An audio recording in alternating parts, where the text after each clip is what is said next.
stop? Can you give this whole session in Spanish? I need to really Please stop. You are so evil.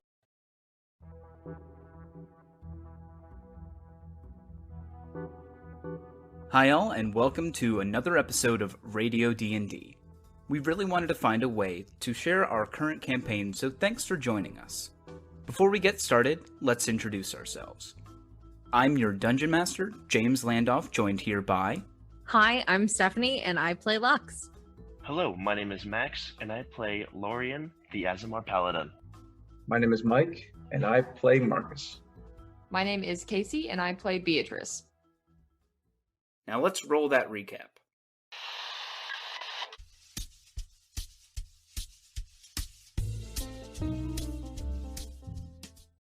Hey there, all you fine fellows. You're listening to 98.3 The Drop. Last time, our tiefling bard was greeted by an old friend, Hugh. He offered her a job from his patron goddess Navris, the goddess of secrets. The job involved investigating the Golden Empire Treasury, a bank that allegedly was missing a large sum of gold. Lux agreed to take the job, and Hugh provided her the identity of a bank representative, Sue Chan. The following day, Lux discussed the job with her party and asked for their assistance. They agreed and acted as backup for her mission. Lux assumed the appearance of Sue Chan, who was indisposed thanks to Hugh, and began her investigation. Despite Lux not knowing Draconic, the mission was proceeding smoothly. That was until her scheduled meeting with a scientist named Victor, with whom Lux was closely associated. In a panic, Lux requested the aid of a party, who proceeded to cause a massive disturbance in the lobby, a request Lux immediately regretted. Eventually, the situation died down, and Lux returned the conversation with Victor and learned some disturbing news about her condition. She had begun to discorporate. With their meeting concluded, Lux met with her party to discuss what she had learned. Marcus came up with the idea to make some easy cash by laundering money from the bank. While her party waited for the money in the lobby, Lux took the loan to Bao Jin, the bank's owner, for approval. However, Bao saw through her lies, and Lux felt the presence of an adult gold dragon.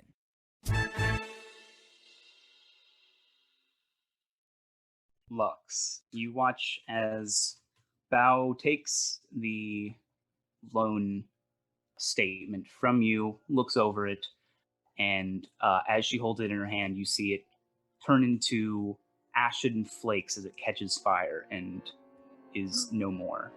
Oh no. And she looks at you with a inquisitive look.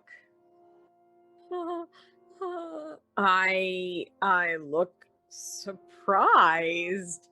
I'm sorry, did I fill out the paperwork wrong?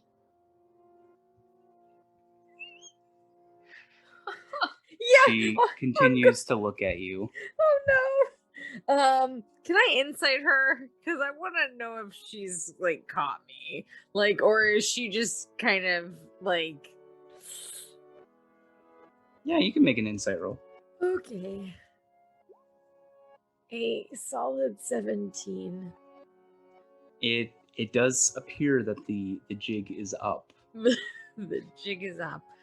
And as she looks at you, she says, "Do you want to tell me who you really are?" Right. That's a bit complicated, I feel like. But, I am here to investigate the money that you're missing on behalf of a friend of mine named Hugh. Yeah, so her face doesn't change at all. She just continues to stare at you. Right. Hugh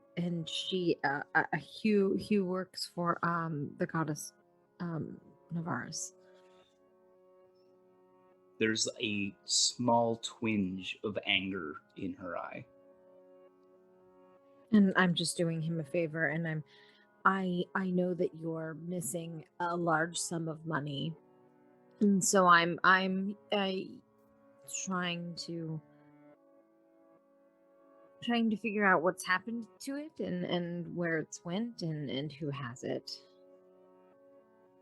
which I think would be beneficial to you as well, actually.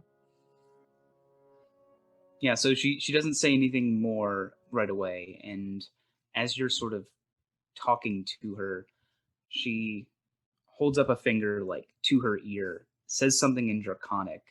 We would get subtitles that say, "Can you make sure our guests don't leave?" And you guys in the lobby, as you're like playing Rock'em Sock'em Robots, these two guards walk over to the front entrance.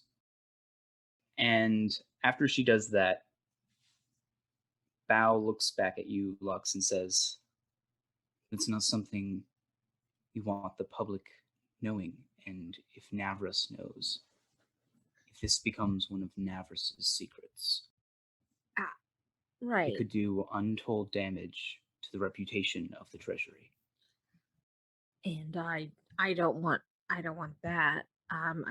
Yes, Navras. Don't know why I mispronounced that name. I'm a little nervous, as you can see. Right. I I wouldn't want to do damage to your reputation at all. Of course not. So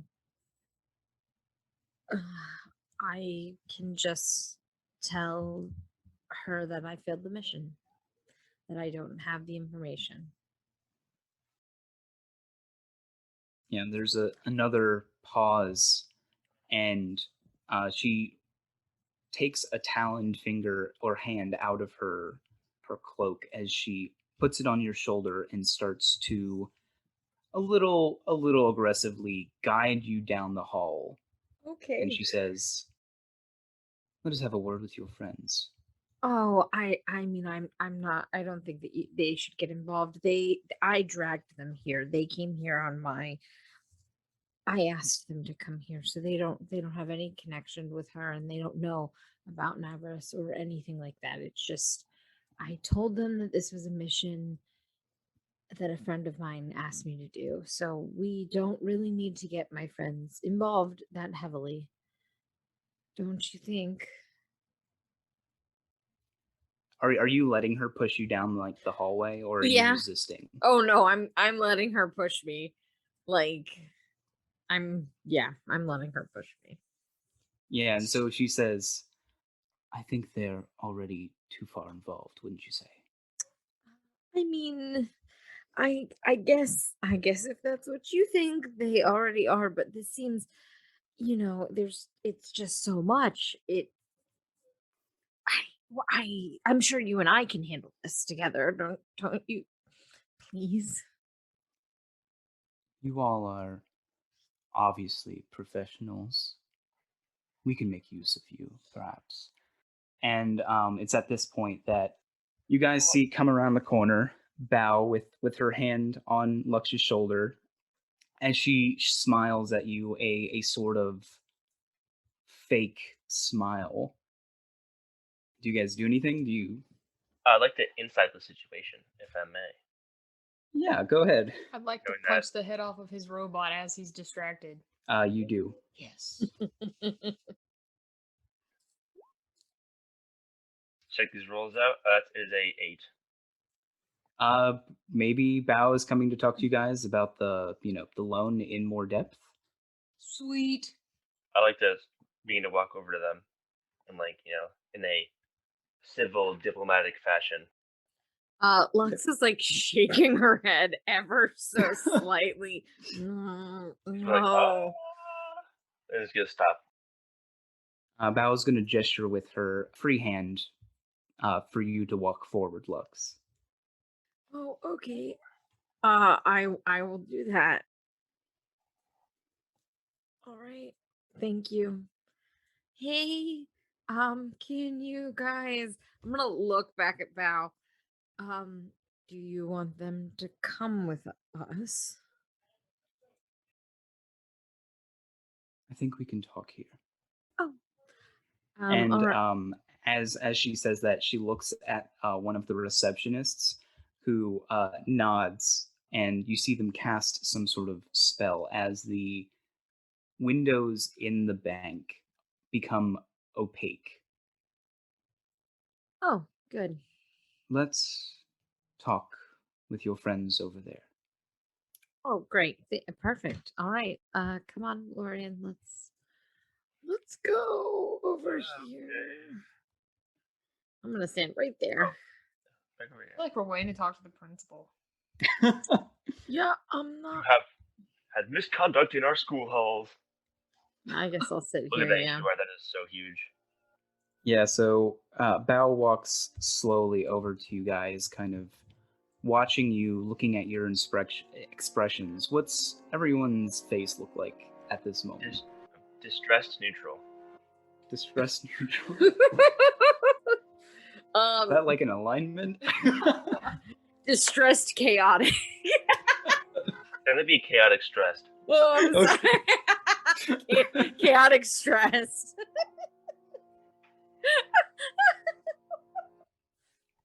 Anyway, coming soon to 6E, the new alignment chart. Just Yeah. always in distress. Yeah, I seem pretty stressed out. Yeah, Marcus is doing his best poker face, but he's not comfortable here. I feel like I'm just gonna have blank face. Okay. Yeah, I think that's it. I don't know. I'm also pretty hyped by hit the robot's head off. Mm-hmm. Yeah, so Bao kind of lets you guys sit there for a second, and finally she breaks the silence. Your friend told me that you were here to investigate some missing funds with the bank. I'm gonna shoot a glance at Lux and see if I should start spilling the beans or not. Just like give her a little look. Lux will nod. Yes, I am. That's what I told her, and I told her that we were here because of me, and that I took a job from an old friend of mine, and it was on behalf of the goddess Navras. She just seems like she wanted to get all of that out of the way immediately. So I don't know if you guys noticed in the dice rolls, but I had Lux make a persuasion roll, and I made as Bao a roll to see how stubborn she was against her persuasion. I got a nat 20, so Well, Wow. Bao looks at you all and says, "We would very much like to know any information regarding the funds. However, we cannot let this information get to Navras. Is that understood?" Absolutely. Right, they don't have any contact with Navras. I'm the only one that does. Well, since you five are obviously so good at investigating, how about you investigate the missing funds for me directly, rather than Navras? I could let you go and instead file a lawsuit against you for breaking into my bank. Well, then I'd have to kind of break a contract with Navras. It seems like a little bit of a complication. I mean, I guess it would be better than getting arrested. I'm looking at everybody when I say that. Like that getting arrested is definitely an option she's highly considering. This is the best deal we're gonna get. So to make sure we don't all die, he's also gonna nod and accept. I'm gonna look at Marcus. Marcus nods. All right. Okay, feel like then. my dad can't know I tried to rob a bank or anything. I'm sure he'll be. Don't let this get on my permanent record, jeez. I'll never get into college. Into robot fighting college. I know. Yeah, since and then I'll also look at Halo because he's here as well. Yeah, he's just like, his eyes are shifting back between all of you. Like we can see the internal like conflict going, like, why am I with these people? I've never agreed to this. Yeah, Lux just very reluctantly nods. It seems to all of you, since you know her pretty well, you don't even have to insight this because she's very stressed out, that she might have preferred to have gone to jail. Great. It seems like we're all in agreement then that we can take the contract for you and investigate for you. She nods approvingly as if that was the correct answer. Good, good. She says something in Draconic to one of the receptionists who immediately leaves and brings out a fine set of parchment and a quill. What's Wonderful. all this? Yeah, and she smiles as she begins writing on the contract or on the piece of paper without a word. Oh no, I feel like jail might have been a better option. And as she finishes writing, she reads over it once or twice, gives an affirmative nod, and hands the contract over to you. She hands it to you, Lux. So I will look over the contract, but also ask her what this entails. Yeah, so as you take it and you ask her, she says, just read it first. All right. Is it in common or is it in Draconic? It is in a language that you can read regardless of what languages you speak. Excellent. For Casey, it might appear as Gnomish. For Lorian, maybe Celestial. But yes, the magical contract. The following signatories agree to invest. Should I read this out loud? She gestures to you to continue. Agree to investigate the funds missing from the Golden Empire Treasury. Information disclosed and gathered regarding the funds during the investigation are strictly prohibited and may only be exchanged verbally between Bao Jin and the signatories involved. Conversations discussing any related information are not to be documented or recorded by any means. Any attempts to disclose information regarding this investigation to persons not included in this contract, whether indirectly or otherwise, will be inhibited by the nature of this contract. Signatories are free to disclose the details of this contract, but only after the contract has been fulfilled.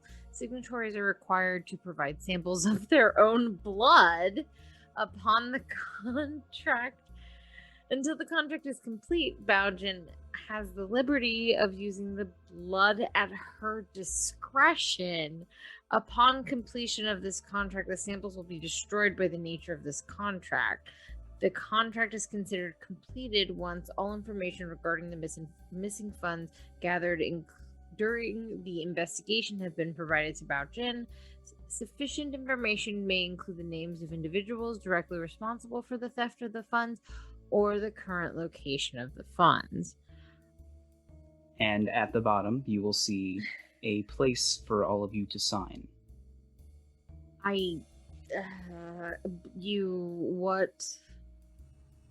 What are you planning to do with our blood? Think of it as insurance. Right.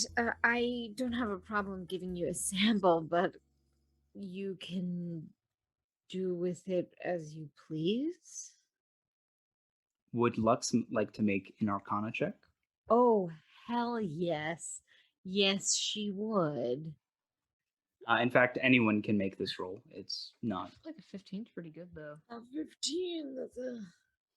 With a 15. Oh shit! Oh wow! I feel like a 20 is real great. A nat 20. Yeah, you guys know your Arcana. 18. So I think this is enough for everyone to know. Samples of blood are what the government used to identify people, especially of criminal nature. It's the equivalent of a fingerprint. Why would I know that? I have no idea. I've been watching a lot of crime shows. But not only does it help identify you, it also persists the same blood to any reincarnations. For instance, if your body is destroyed and you are born in a new body, the same blood identifier will be found in that body. So the blood is sort of a way of linking the contract between those, as well as a means to scry on you should you go missing, as well as a very uncomfortable experience that Marcus had with dreams. Ellie was able to cast that spell on him, but having someone's blood gives you that saving throw at disadvantage. Marvelous. Do you need their blood or just mine? All signatories involved. Right. Can I If you wish to discuss it with your friends, by all means. Yes. Yes, I would like to do that. I will look to my friends and well, you don't have to be involved necessarily. You know that, right? Mm-hmm. You're free to go and not be involved in this. I'm sure. I mean, I don't know if you're free to go. That's up to Bao, obviously, but you're free to not be involved, I guess. I don't really have a choice. Marcus isn't terribly concerned about the blood exchange thing. Because pretty much what we found out about what she's doing can just easily come back and haunt her as what we're going to be doing. That's true. I guess that's true. So Marcus doesn't have any worries about that. He'll sign it. All right. May Lorian consult his celestial soul and see what he thinks about this whole situation? Yeah, what do you ask him specifically? Do you think signing this contract is the right idea? Yeah, and he kind of thinks about it and he says, magical contracts are binding, not only in law, but in magic. It will be so you cannot break the contract. This doesn't say anything about offering your soul or any evil things like that. To take care, Lorian. If you do not complete this contract, she will be able to bring the hammer down on you. I understand. Then it shall be done. Lorian's gonna get ready to sign it once everybody else has decided. Does anyone have any questions about the details of the contract?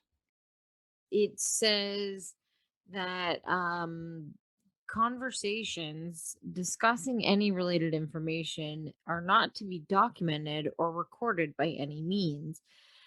So, does this contract explicitly state that you cannot, for instance, write down any information about this? Like, for instance, Mm-hmm. let's go on a theoretical journey here.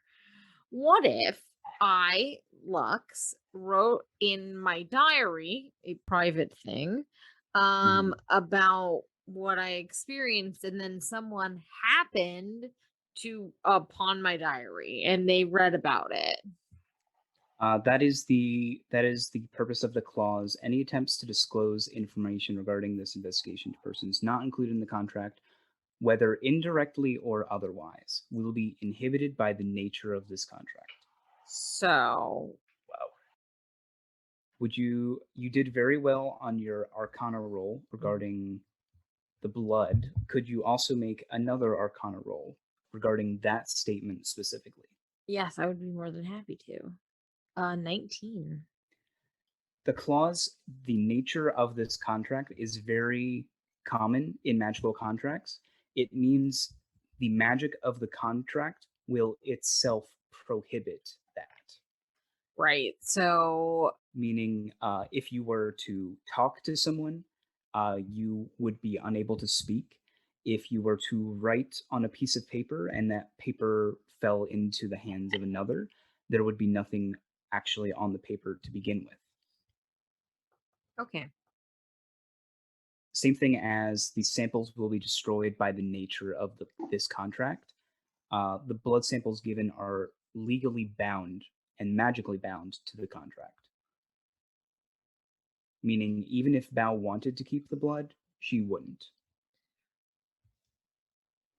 Right. Do I have to sign with?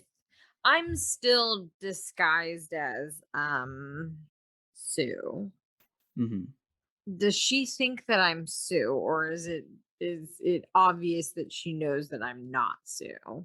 I think it's obvious that you're not Sue, but I don't think she knows the means of your altered form. Yeah, so she thinks I'm under disguise self. Do I have to sign if a hypothetical?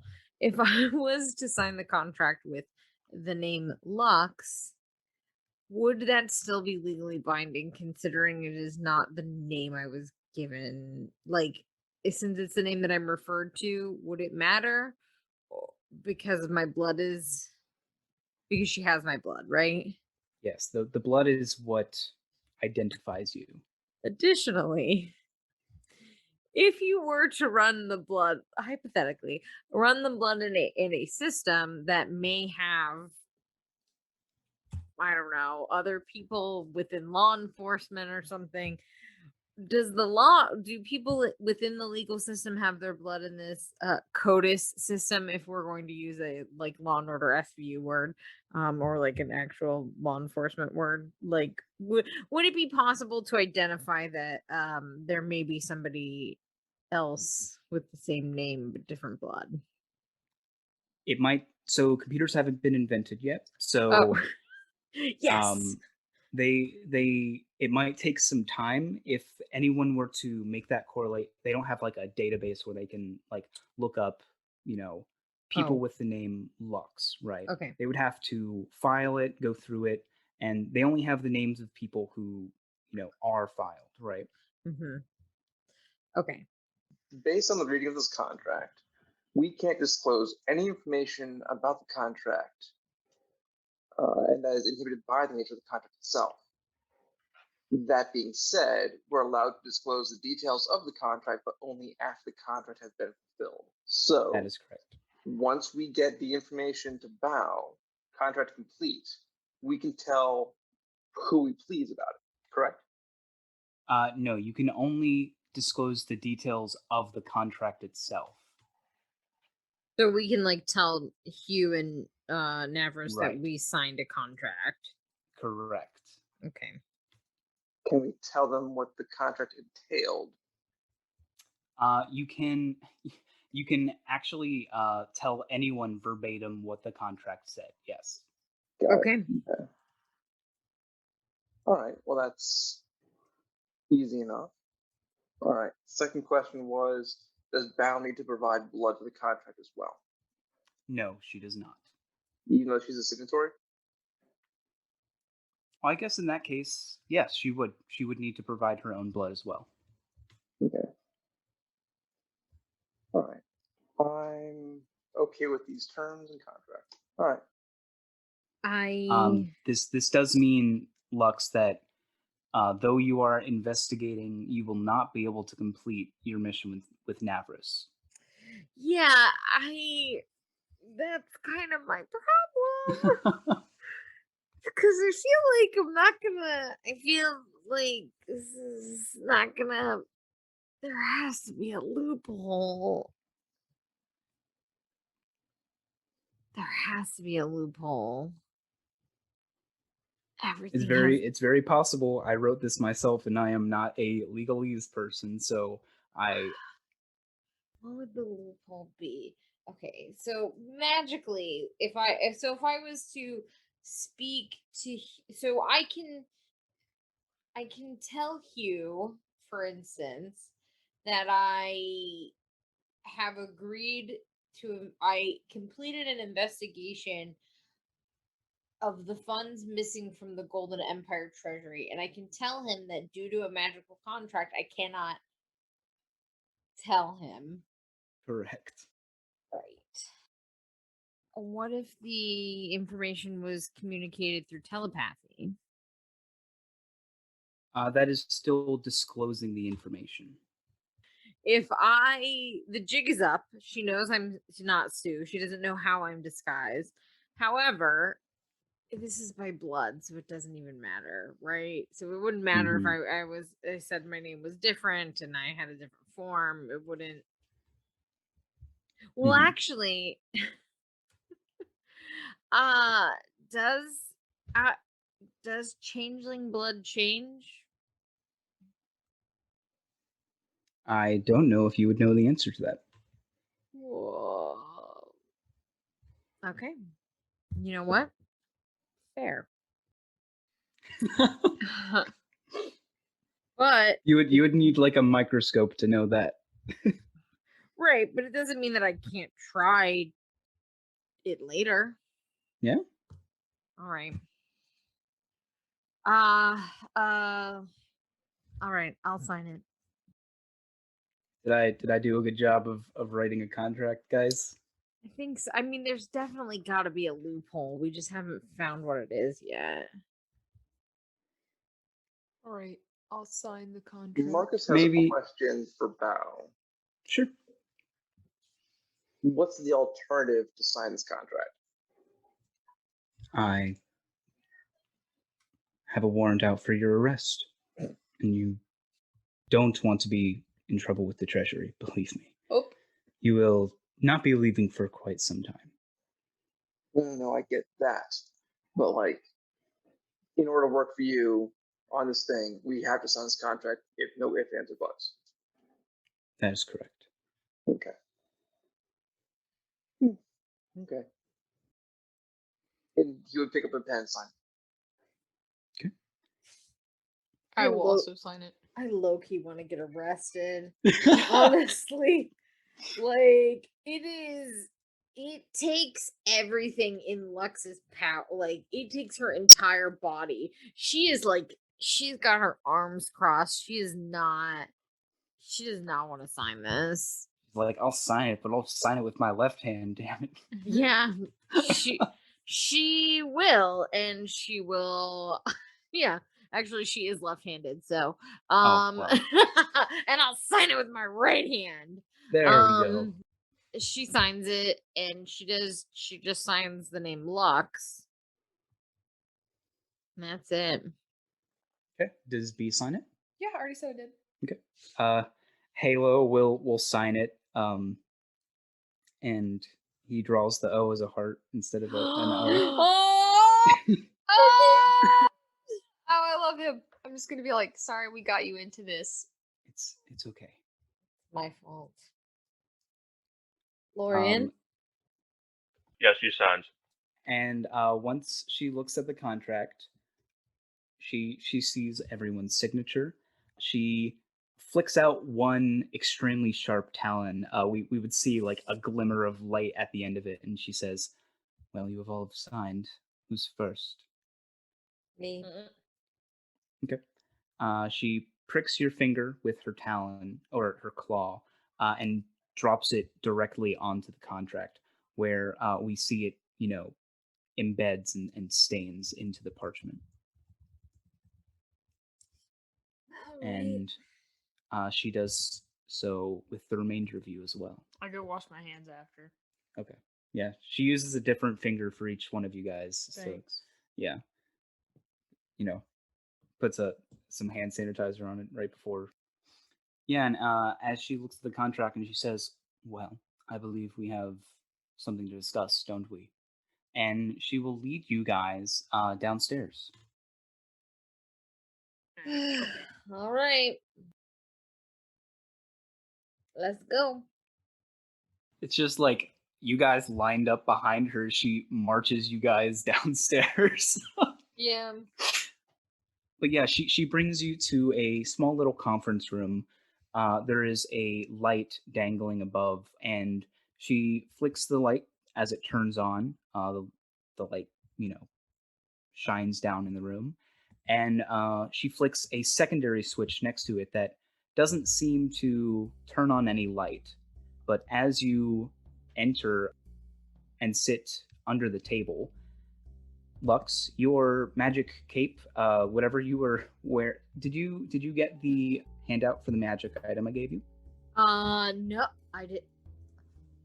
I didn't. No, I did not. It's The under cloak of magic. many fashions. Yes. Yes. While under this light, your cloak returns to that of its original form. Ah.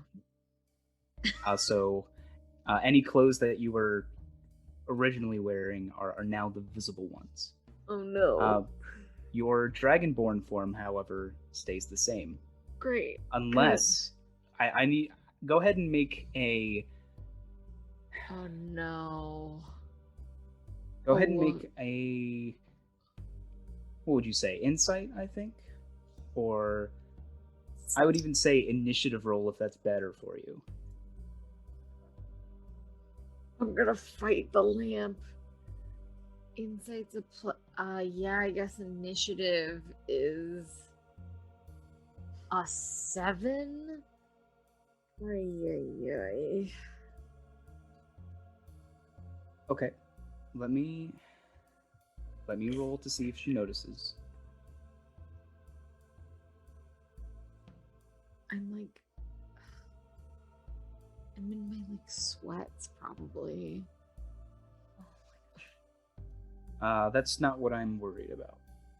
Yeah, there are other things I'm worried about too. Okay, so she gets a 19. She sees that once you enter under the light, your dragonborn form stays the same. Oh no. And she kind of gives you a suspicious look. She doesn't say anything. I just smile at her, internally screaming. Do you understand what has happened? Yeah, unfortunately, okay. I do. Okay. Yup. Yeah, so should I say it to the class or no? Yeah, if you'd like. Yeah, so this light it would remove any disguises you have put on yourself. So like Marcus is very poorly disguised as an elf. He would appear as just Marcus. So because the cloak of many fashions disguises you, or disguises your clothes, it can see through that. But because I am not disguised as a dragonborn, I am a changeling, changed into a dragonborn, and this reads as a natural form versus a disguise. Lux, as you're thinking this, you look over at Marcus. His disguise is still holding, because it is not magical. You all are currently under a anti-magic zone. Oh, interesting. I thought this was some sort of weird moonbeam thing. It's a good question. Oh shoot. She turns into a dragon. She's in the room as a dragon now. Oh, cool. Change shape. The dragon magically polymorphs into a humanoid. She's a dragon now. You could have just gone with what I said. Just kidding. It's what Lux said. So yeah, you all walk into the room and see a huge gold dragon sort of in the conference room as she looks at you all. Oh. The type of dragon she looks like is she's got like the face of almost a lion and this long sinewy body with like this mane going around her head. No wings. She looks like she could eat us. Yeah. Okay. And be like, whoa, she's like Smog. That being said, though terrifying, her presence is a sight to behold. Her scales are dazzling and shiny. Do you guys do or say anything, or do you just walk into the room and sit down and try not to make eye contact? That's exactly what I do. Yep, try not to make eye contact. Marcus would at least acknowledge that there's a giant dragon in the room and then sit down. I mean, she's beautiful. How could you deny the beauty of a beautiful dragon? Yeah. And Lauren will also sit down, also very nervous because he knows that dragons are really cool and he can't take one. If it's any consolation, her breath weapons wouldn't work in here. So Yeah, that But I everything get. else will work in there. Yeah, and none of our stuff would work in here. Hi, I'm a bard. Just Like, shoot them. Have a crossbow. My gun works just fine. I got a longsword, guys. So as you all get acquainted, the door closes behind you, and she says, "Now let us discuss what happened to the gold." Right. Let's. About a week or so ago, there was a shipment of gold being delivered via the Trans-International Zap Train. It was forced out of transit and crashed in a nearby mountain range. Those who were observing, looking over the train, lost sight of it, and upon finding its wreckage, all of the gold had been stolen. And she kind of like looks at you all, waiting for you all to like soak that in. And she continues. The sum aboard the train was an estimated 265 million. Whoa. Jeez. You said the Zap Train disappeared? She said they found its wreckage in a mountain range. Well, that makes no sense. That is all of the details we have, unfortunately. The Zap Train was a government issued train. Funds were supposed to arrive here a week ago, and they never did because the train never arrived. And I'm assuming that this wasn't on the news or anything. She shakes her head. Do we know how the train was forced off track? As you know, the Zap Train functions on a series of rings it passes through that help guide it along its journey. It is only possible to force the train out of transit from within. Security at both ends is incredibly tight, so the only possible explanation is somebody snuck aboard at the loading site. Okay, so we go to the loading site. Where's the loading site? It's in the Badlands, outside of the 10th Kingdom. How long of a drive would you say that is? With a car, not more than a day. Ooh. Okay. Is there any questions? Are we supposed to provide our own transportation to get there, or do we have any kind of resources? She looks at you a little concerned. I assumed that those working for Navris would have their own devices. Well, I mean, we don't, like I said, we don't really work for Navris. This was kind of a favor that I was doing for my friend who works for Navris. I just kind of, he's not really, he's a little bit more than a friend. He's kind of my ex. So I was just kind of helping him out, you know? I'm not interested in your personal affairs. Well, I'm just saying I don't really work for Navris. Right. Well, I mean, at this point, it was about how long ago? A few weeks ago? About a week and a half.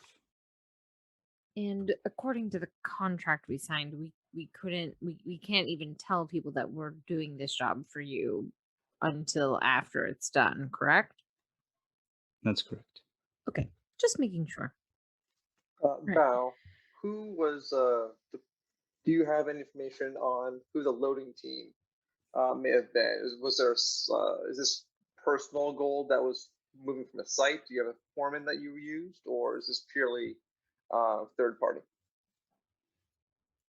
It were government officials. There are investigations going on currently of all members at that day, but they have found they've had very little luck finding the culprits. Not even with their zones of truths can they gleam who might have seen what happened. Surveillance cameras were watched. It's impossible how this train was boarded. I'm not sure if you know this, but when the train is in transit, it isn't actually on the material plane. Is that why people get sick? I've never been on one myself. Oh. I've never had the need. Well, you see, there's this drain on the floor, and it goes really quick, and it shoots you out like a roller coaster, and then you hope you don't throw up. I've never thrown up. Not even once? He's a dragon. Do they have gag reflexes? God. But they're not questions to ask right now. I would also like to point out that while she is speaking, her mouth is not moving in this dragon form. Cool. Good to know. Marcus would ask Bao, theoretically, how would somebody get onto the train without going in at the station? It would be impossible. We're sure about this. Definitely. Okay. No one has that sort of technology as the Zap trains do. That is government issued or government research technology. You keep saying the government. Which government is outside the 10th Kingdom, or is this The 10th Kingdom. okay? Well, I guess our best bet is to go to that station. I need to call my dad. Oh. You're just gonna say you're having a sleepover with some friends? Yeah. I'm going on a camping trip. Bye. Basically, we'll be like, "Hey, Dad, I made some friends at the scrapyard." Well, I suppose we should probably get on top of it then. If you need time to prepare, this isn't. While I would like to know as soon as possible what happened to that gold, this isn't just a time-sensitive thing. If there's a prolonged period of time where I do not have contact with you, I will begin to get suspicious. Is that understood? Absolutely, I completely understand. Is there a way that we can communicate with you, just to let you know kind of what's going on? Check back, check in, provide any new information to you. I will be able to contact you. You do not need to contact me. Okay. All right, I think we have everything squared away. The sooner we can get this information, the better. She nods. Fantastic. I left my bag in Sue's office. If I could just go get that, I'll She be gestures. If you have no further questions, we are done here. Yes, I have no further questions, and if I do, I'm sure you'll be in contact. So, Of course. right, I'd like to go get my flute if I could. Sure. Great. Yeah, so You guys collect yourselves, gather your belongings, and leave the treasury. Well, before that, I would like the paperwork for the extra the money for the evil scientist is still on Sue's desk. I would like to take the mean note I left and shove that in my pocket. Okay. Because Bao has my blood now. But additionally, I would like to write down the name of the corporation or the individual that is on that loan paperwork Sure. while I am getting my things. And I still have the address, correct? I want to make sure that You do. that's okay. So the name given is actually doesn't seem to be a scientific name at all. It seems as if it is an alias. Motherfucker. All right. What's the alias? It's like Bread Basket Incorporated. All right. But I do have the address. They make a lot of like prolonged like shelf storage pastries and things like that. So it was an address he wrote down, not a card, right? It wasn't like his card. That's correct. Okay. That being said, you also have his handwriting. Yeah, I'm gonna take that loan paperwork. And shove it in my okay. Yeah. Sure. I mean, whatever. He can come back and do it later. I don't give a shit. What am I gonna do with this? So as you guys leave, Bao pulls out the contract, and where you had dropped your blood, Lux, she eyes suspiciously. But yeah, you guys, unless you guys have any further business in the bank, what do you all do next? Wait, can I insight her eyeing my blood suspiciously? Oh, you didn't see that. That was like you guys walking out the door, her looking at you through the one-way glass, like, and then she picks up the phone and she's like, I have to tell you something. And then she cuts away. No. As soon as we leave the bank, I'm like, and like round the corner, like I get like a block away, and then I like slam up against the side of a building, and I'm just like heavy breathing, like almost hyperventilating. What time is it? It's actually right around like 4:30 or 5 o'clock. Okay, I'm gonna be like, well, I should probably go get snacks. Can we go for a drink for this road trip? Can we go for a drink? I'm just gonna walk away. I can't go for a drink. I'm gonna go get snacks. Okay. Sounds like a plan. Yeah, I need a drink. We don't even have a car. Does anyone have a car? Oh wait, sorry. Before I leave to go get my snacks, because you guys are talking about drinking, which I obviously cannot do because I am not that age. My dad says it's okay as long as I'm in the house, and I'm not in the house, so I can't do it. Oh, I owe my friend, well, he's my dad's friend. His name is Jerome. I owe him money, but I have the money now, so I'm gonna go pay him and get us a car. Should we go with you, B? I mean, you can. He's pretty nice. Is there a bar nearby? James. There's probably one of those like motorcycle bars nearby. You know what? Great. I'm gonna be like, yeah, there's this place called Johnny's right down the road. Johnny's. They have really good subs and wings. Definitely wings. I don't know about subs. They have like hoagies. Okay, I'm fine with that. So I guess I will go get that first, and then somebody can drive, and then I'm gonna go get my snacks while you guys go to Johnny's. I'm gonna drink. Who's gonna drive? Wait, when are we leaving? Yeah, when are we leaving? Tomorrow morning. Okay. Oh, okay. Cool. I just need to know so I can tell my dad.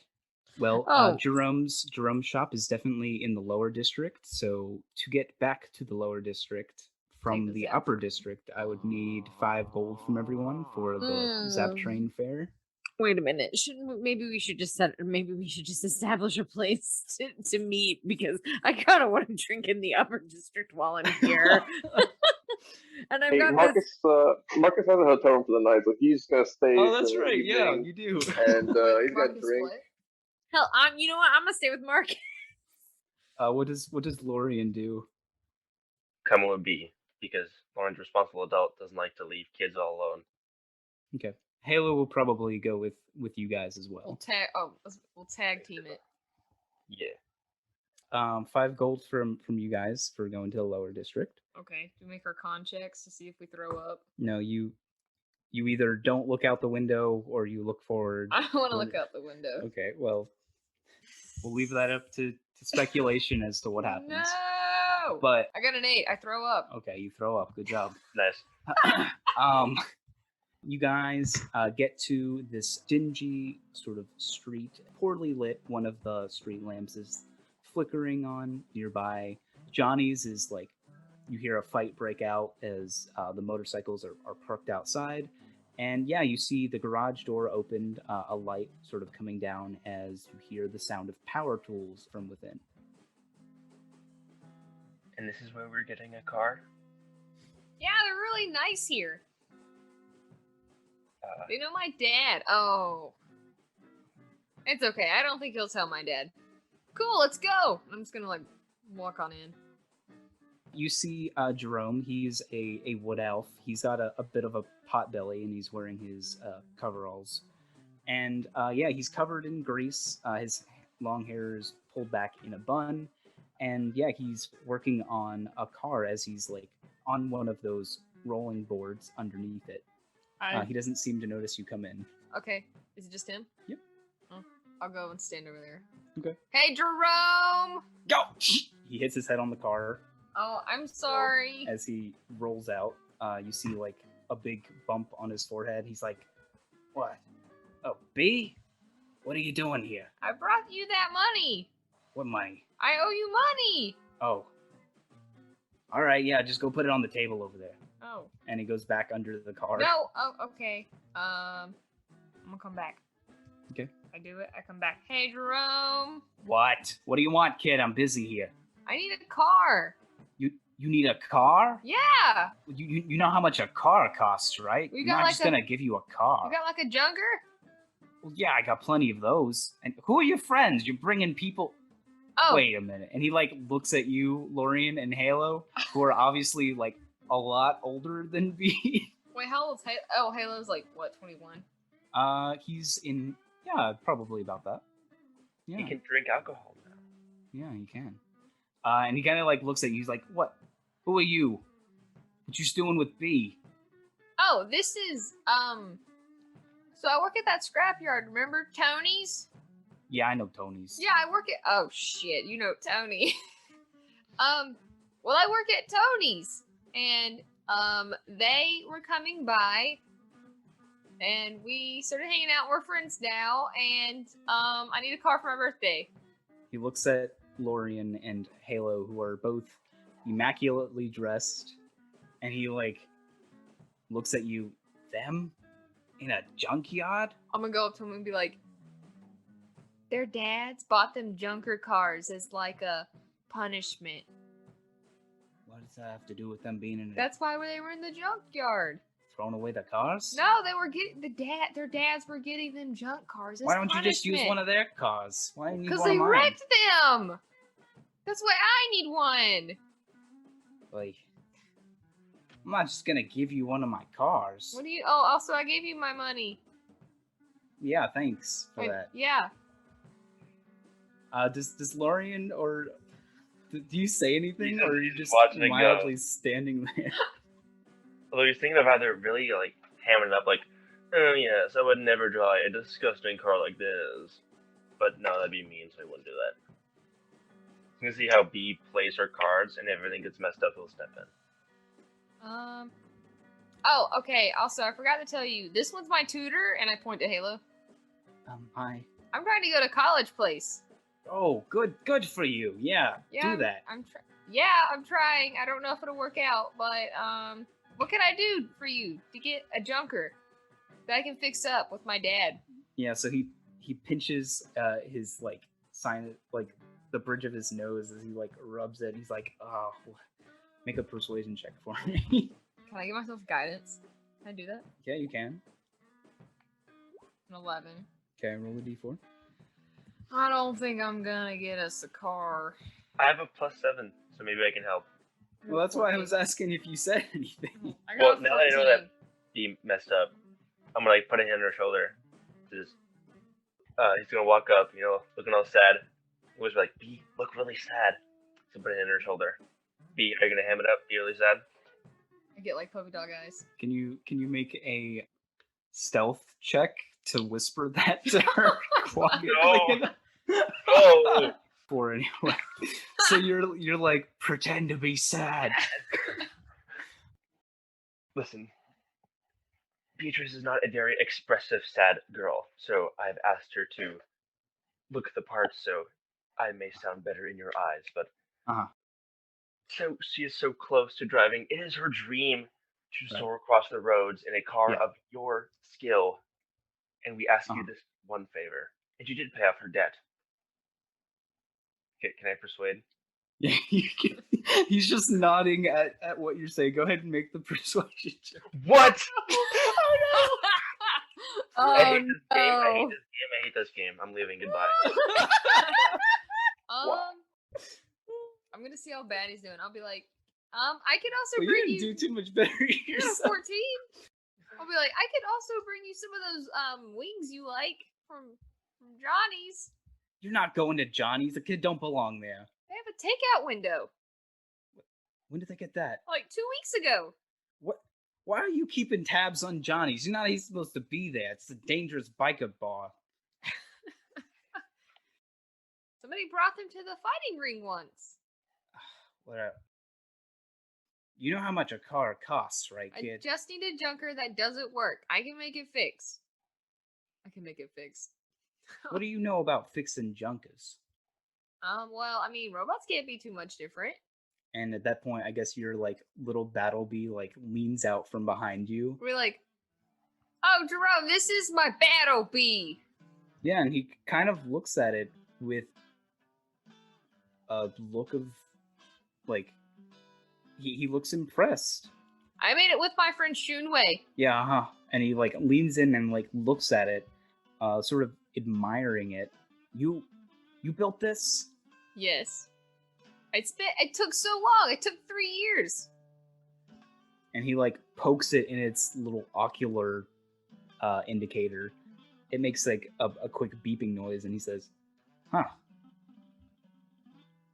What's what do you say? Do you like that job at the junkyard?" I mean, it's okay, I guess.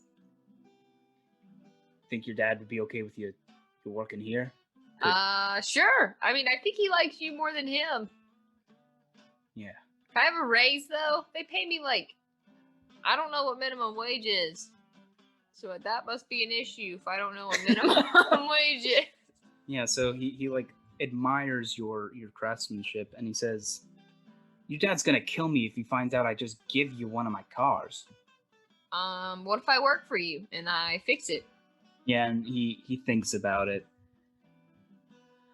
I might have a junker you can take. What'd you say? I said it better be a Jeep.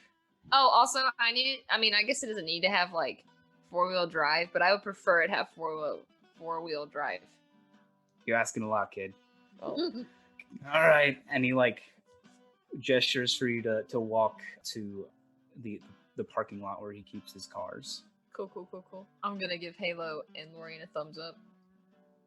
He gives you a thumbs up back. Just gonna nod. And yeah, there is in fact a, albeit broken up and very damaged car, but yes, there is a Jeep out there. Was it really gonna be a Jeep? Yeah. Yes! Okay, I get tears in my eyes. It's beautiful. Yeah. real piece of machinery. So it was, you're not gonna tell your dad I gave this to you, right? You're not gonna tell my dad I'm working here, are you? Wait, I thought you said he'd be fine with it. Oh, not that. I mean, you're not gonna tell my dad that you gave me a car. Well, that's what I just... What? I don't know. I'm confused. It's late. What? Okay, whatever. Yes. So you're not gonna tell my dad? Is it gonna be a surprise? He's not... What? No, about the car. He just can't know you got it from me. You can't be just giving a... Okay, so you're not gonna tell him that I got it from you? If he comes around? No. Okay, cool. This didn't happen. You're still gonna work here, right? Oh, yeah, I can do that. All right. Do I get minimum wage at least? I don't know what that is either, actually. Oh. But, Yeah, okay, I'll take it. I'm gonna be like, Battle Bee! And then it's gonna jump over and start, like, welding the car. Okay. Yeah, it doesn't need too much work. It's runnable in the current state. How does its tires look? They're functional. How much for a pair of used tires, Jerome? Don't push it. No, I was kid. gonna buy them! How much you got? Well, No. I'm asking you how much your tires are. A set of new tires is gonna run you 100 gold. Oh, okay. What? I told you I've been working at the junkyard. Where do you kids get this kind of money? I've been working a lot of late shifts. Ask my dad. All right, fine. I'll put some new wheels on it. Oh, my Battle Bee can get it. Yeah, he looks over. He hears like the and all of the wheels have already been changed. He's like, "What? No, not those ones. Those are the good ones." Oh, and he like walks over. But you do have a car now, Sweet. albeit a very beat up Jeep. There's dents. I'm gonna have the Battle Bee like reach around and like punch the other side. Because he is doing you this favor, though, I owe him. You do now owe him. I You work have for to- him now. Yes, so. you have to work for him. So he will be hard. It'll be hard pressed to get any more favors out of him after this. That's fair. I get paid from him. I get paid though. Yeah. All right. So yeah, B gets you guys a car. Awesome. I'm Good gonna. job, Pete. I don't know. I guess people would park on my road, so I'm just gonna park it on the road. Okay. It rattles as you drive. Halo is clutching at the safety. Is it stick shift? Probably. Um, Yes. Yes, probably. Okay. Yeah. What do you guys do? What you said? Lux and Marcus are just chilling in the hotel. Yeah. No, we're drinking high-end cocktails, and then we're gonna go back to the hotel to sleep it off, so we don't have to go anywhere else. Yeah. Gotcha. We're gonna So drink in the hotel bar. What does that do? So at some point, I guess maybe you guys hear the radio stone from B telling Okay. everyone that you got a car. Oh, on the stone, I'll just be like, "Hey guys, I got a car. What time are we leaving?" I'm gonna look at Marcus. I mean, I don't think that early. This is like her third Cosmo. It can't be that early. 10, 9. 10 sounds... It's gonna take us a day. 10 sounds good. I'm gonna radio B. How about 10 o'clock? Yeah, that sounds good. I'll bring the car around. Okay, to the hotel. Yes. I got a steal. Well, as long as you didn't get hurt. Nope, perfectly good. She sounds Jerome questioned the character of Lorian and Halo, though, so that was funny. What happened? Wait, what did you say, B? Just said Jerome questioned the character of Halo and Lorian, though. That was funny. Oh, that's really funny. Oh, man. Well, it sounds like you guys had some fun, at least. Yeah, I'm gonna go pick up snacks and stop bothering you. Okay, Marcus and I are having a great time drinking. Alright, get lit. I don't know what that means. I'm gonna look at Marcus. Is that some, like, kid lingo or something? Oh, light anything on fire? What's she talking about? I don't know either. Out of all of my crimes, arson is not one of them. Yeah. Okay, we'll do that. And then I'm gonna hang up because I don't know what to say. What else? Hang up. Yeah, I'll turn off the radio stone.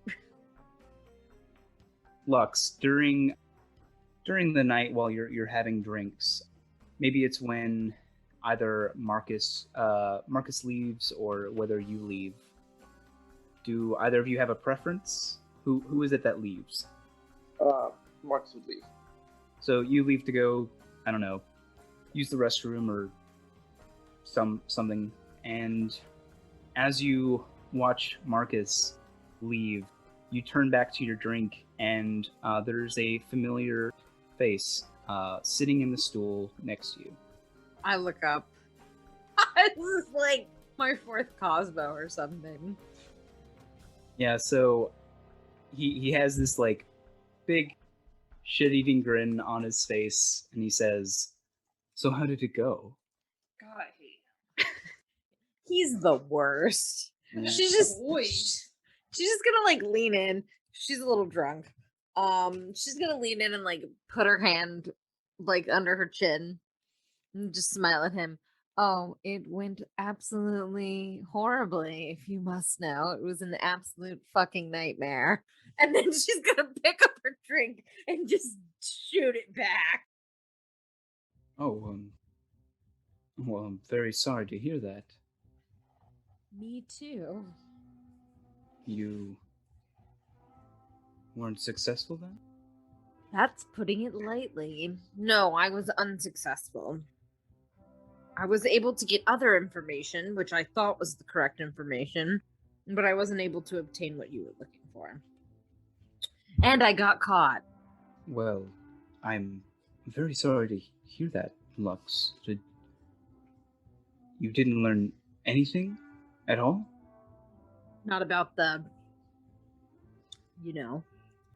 what you asked. Not about what you asked. Well, I did learn something else, though. oh, did you? Hmm. She's gonna look at the bartender, lean over. Can I have 2 more, one for me and one for my friend? Thank you. He nods to you and serves you the same drinks. Great. I'm gonna pick up my drink and raise it in a cheers to Hugh. Mm-hmm. And he cheerses you back. Good, because if he didn't, I was gonna shoot it back immediately and then take his drink. Right. She's gonna take a sip. So I had an interesting visitor. Sue's appointment was someone I'm familiar with. He leans his elbow on the table and puts the side of his head to his fist as he looks at you. Is that so? Mm-hmm. And they've moved locations, of which I've obtained where their location is, and the name of the organization that they're working under, as well as obtained a sample of his handwriting in this contract. And I will reach into my purse and move my flute out the way, but I'll reach into my purse and pull out the contract that the scientist signed. This was one of the men I'm very familiar with from my childhood. Yeah, so he looks at the paper with a sort of smug grin and looks back at you as he says, "Well, wasn't that lucky?" And right when he says lucky, his eyes get like really big for a second. I hate you. she just like leans over and it's like, I hate you. I know. suppose it. Oh, you smug bastard. Yeah, I guess it was pretty lucky. At first, I thought that this was the source of what you asked me to do, but it appears no. It appears that the bank is very closely connected with this, and they are finishing an experiment, shall we say? Well, it's good that you got their address. Maybe we should pop in sometime. Say hello. I think we need to. Listen, there's something called chromoplasm, I believe. Chromoplasm. That is a stabilizing force for people like me, specifically me. I've never heard of it, and I have no idea where I could obtain it, but apparently I need it. Well, I'm not an arcanist. I've never heard of it myself, but let me do some digging. Thank you. It's actually really nice of you. He Also, holds up his glass to you. she'll cheers with him, and I won't be able to help complete the mission. That's okay. The mission with Navras was secondary in my mind. Oh, secondary to what? He just smirks. Oh, come on. I'm glad you were able to find out a little bit of information, Lux. And he looks behind you as Marcus is returning. Well, best I better get going then. See you later then. And with that, he stands up and leaves the room. Did he take his glass with him, or did he finish it? He finished it, but All right. he didn't take. He didn't steal the glasses, is what you're No. saying. This isn't a Waffle House situation. Nope. Lux will turn around to look at Marcus and raise her glass to him. Just kind of nod for him to come sit back down. That was my friend, the one that gave me the mission. They do seem to find you pretty often, don't they? Yeah, he seems to know exactly where I am at all times for some reason. Kind of annoying. And he's okay with the progress you made? Yeah, he said that the information. Oh, I can speak to Marcus about this. The information for Navras was secondary, which You look over and the bartender's wearing a pair of like noise canceling headphones. Yeah, he said that the information for Navras was sort of secondary to What? well, Well, let's put it this way.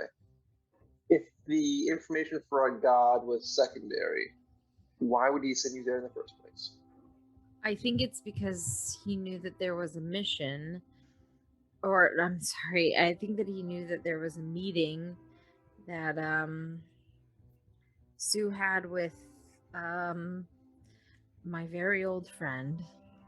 At least it seems that way. He seems to know an awful lot of what's going on, doesn't he? Well, goddess of secrets. Mm. He is the one that introduced us. So, or brought me into the fold, I guess. And I was really in love with him. So I told him a lot. My mistake. Had I known he was kind of a secret mongerer, I probably would have kept things to myself. But he said we should pay them a visit sometime, maybe. Might have to take him up on that offer. That would be a very interesting day, wouldn't it? I'll have to tell you about the first time I left. Well, the first and only time. Maybe upstairs in private. A wise choice. Yeah. The walls have ears, as they say. I thought they had eyes. I'm drunk. I have a question. Yeah. Can I buy a chain shirt? Are you proficient with medium armor? Is it? Mm, I mean, yes, the answer is I yes, but yeah. yes. I just need something slightly better because I have 13 AC and that's like trash. Right. Yeah, I have 14 over here. Say if we're gonna head out to the Badlands, I need something a little bit better. Oh, I could get studded leather. You could? Is Yeah. That is light. I'm gonna put it on. I'm gonna radio Can I just stone give D. you? Can I give you my studded leather armor? Sure, and I can give you my leather. I'm just gonna radio Stone B and be like, can you buy me some armor? Oh wow, you really got lit. Yeah, I don't know if it'll cover all of your body, but I think it would look really cool, like you're in one of those like cartoons. That sounds good. Yeah, I got tomorrow. Okay, I got so lit, B. That's good. I'm at the grocery store. I'm at the grocery store throwing in like a ton of junk food into a shopping cart. Oh, I thought you were about to say you're at the grocery store and you take down a set of chain shirt from the rack and you just. My ex-boyfriend showed up. This is like Marcus is gone again. I'm sorry. Halo, do you like Cheetos? Yeah. Okay, I'm gonna get Cheetos. Will you get some aspirin? Yeah, I can get aspirin. Halo, get the aspirin. I can't reach it. Okay. Thanks. Also, I need to clarify something. When he said it was secondary, it seems as if he meant it was secondary to him. Right. Not to Navras. Yeah. Did you just have leather armor? Yeah, I just had leather armor. Okay, cool. So I get 5 gold. That's still good. Yes. Yeah, I got the impression that, and let me know if I read this completely wrong, that he set up that mission because he knew that the scientist was going to be there and it was secondary. Like, he needs the information for Navras, but he feels like he can probably get it another way if he needs to. That's correct. Yeah. Yes. Oh my gosh, I guess he's not a humongous douchebag after all. Oh my gosh. Oh no, is Hugh gonna have a redemption arc? Oh man. I don't know. We'll have to see. Oh man. Did Lorian go to the store with me? Yes. Oh, I didn't know we went. Lorian is getting all organic food, only fruit and vegetables. Oh, Laura definitely shops at Whole Foods. Fast forwarding to tomorrow morning, you all see B with her beat up Jeep. I pull around at the hotel. I'll honk, and then I'll radio at you and be like, "I'm here. I'm outside in the parking lot." Did Marcus or I wake up on time? I can tell you that I'm pretty sure Lux did not wake up on time. I think B is just outside the hotel honking the horn. Oh my gosh! And At 10 o'clock. Halo with each honk is like, maybe you shouldn't honk, maybe you shouldn't honk, maybe you shouldn't. Oh my gosh. But you do eventually gather yourselves and meet B downstairs after she gets a stern talking to from some of the valet. I'm so Lux has like she didn't give the cloak back to she didn't give it back to Hugh. So she like has fancy clothes. Like she looks really nice. She looks great. She's got sunglasses on. He didn't take it back. Thank God, because she would be in her sweats.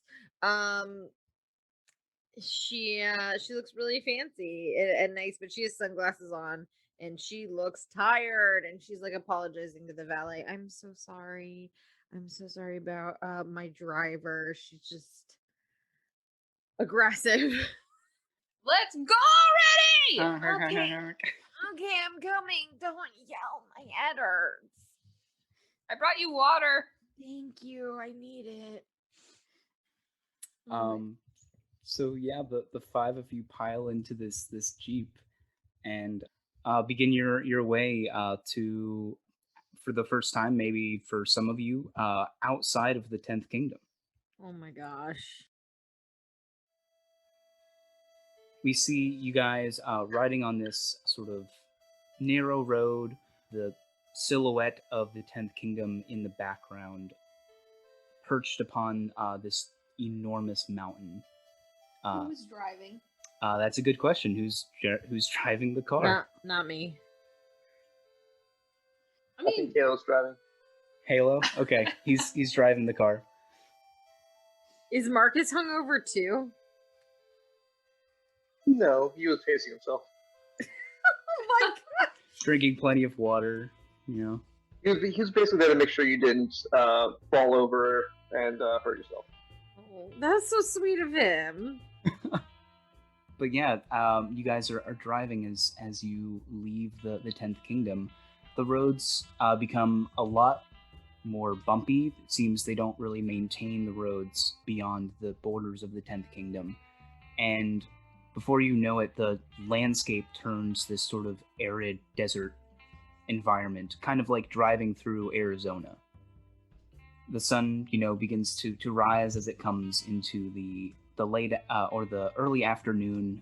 It blazes down on you guys. It seems, I don't know, you guys have never been on a road trip together. Lorian has a pair of aviators on. He's looking stylish as he stares to the horizon.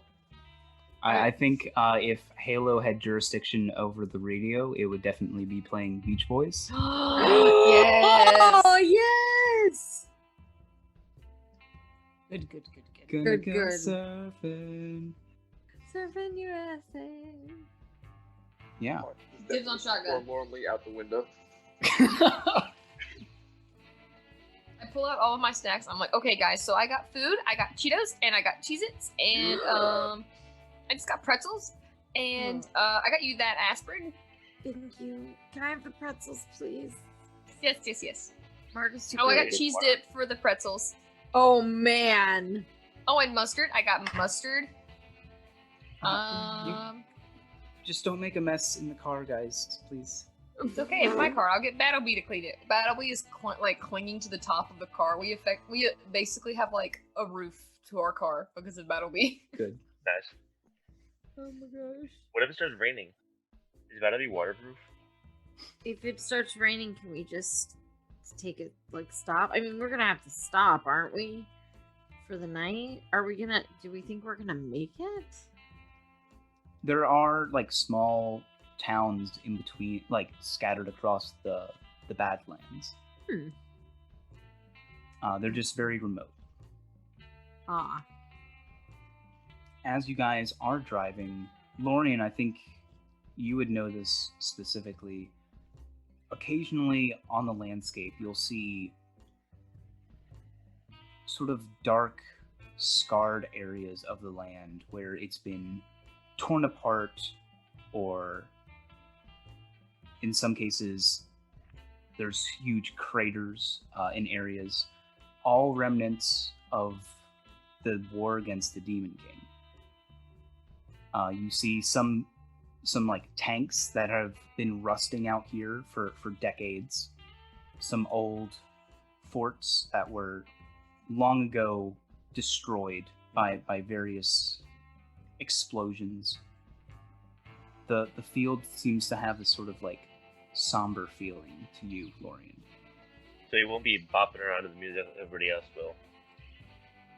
Yeah, I think as everyone else is sort of listening to the music, we kind of focus on you as we see you sort of looking at the landscape, the music sort of fading into the background as it gets washed out along with everyone else's voices. And in the distance, you see a lone monument of a sword in the ground. How far away is it? A good 500 feet off the road. Is it worth getting out for? Would it be a history check to see if I recognize it? I don't think you need one. There is a strong feeling inside you of remembrance. This place feels familiar to you. Just gonna sit up, stop the car. The tires screech on the pavement as Halo goes off the shoulder of the road. What did we hit something? What? No, I just need to see something. Just wait here. He's gonna hop out. He's gonna head towards the monument. A pretty fast jog. He's not gonna be casual about it. Should we follow him? Yeah. I'll follow him. Oh, great. I'll come out. I'll jump out of the car, too. Does Halo want to come? Yeah. He'll Marcus? lock the car, even though you can still get in the car. I'll be like, Battleby, watch the car. Does Marcus go? Yes, he does. Yeah, and as you run up to it, you will see it has engraved on it, "War against the Demon King, 1st Battalion. Here lies the soul or the bodies of those who gave their lives defending this battlement." It's gonna reach out and just put a hand on the stone. As you touch the stone, you hear the voice inside you. "This, Lorian. This is where I met Lothric." I felt it. Was he as magnificent in battle as the stories say? Although, because his parents didn't want him to know about it because they were all, you shouldn't fight, you should be good members of society. He was able to find some like really old stories about him. Doesn't know much though. This was his first battle. But he did not fall here, correct? No. He did not. As you look at the monument, and you guys sort of like are beginning to run up behind him, Lorian, you hear the sound of the inside of a plane as you see 2 rows of soldiers inside the plane, all armed. The commander is shouting over the roar of the engines, and the faces of all the soldiers are terrified. There is a ear-splitting screeching sound coming from outside as you see Lothric, a rather normal-looking human man, gripping his equipment as a fireball strikes the plane, incinerating it. You see Lothric on the ground in the arms of large figure. There is divine light blazing from their right eye, while their left eye is hollow and cracked. His wings are dissipating into light as his body begins to fail. The entity says, "At least I could save one." And with that, we hear a shuddering gasp as the celestial vanishes and Lothric stands up. His wounds close and his eyes burn with a dazzling, radiant light. He looks into the distance where he sees where the fireball impacted. A demon knight now stands with bodies lied scattered around him. Fire burning. And you hear the voice in your head say, "This is where to begun." And as Lorian experiences this vision, the remaining 4 of you look around as Lorian's vision is shared with you. Oh. Oh my god. You see the Demon King in the distance, 2 demonic-looking hounds at his side, seemed to be comprised of ash, blood, and flame. And he brandishes a sword. I'm going to move you guys over to the map. The map! Oh, yes! I can be super dramatic. Oh, I hope you guys are ready. Yo, I'm not ready for this. Are we rolling in? Oh, good. I'm glad I rolled a 20 on my initiative. Oh, I guess Battleby will run over. I did include your Battleby in the map because I assumed you would have been there, yes. Oh, this is not good. Ooh, 19.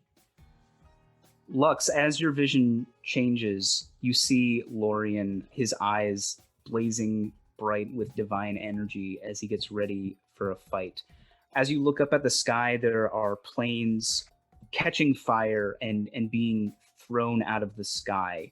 The sky is sort of painted in this red and gray as smoke, billows around you guys. What does Lux do? All right. No need to panic. Panicking. So, does this demon knight look like he's made of or wearing metal? He sure does. He sure does.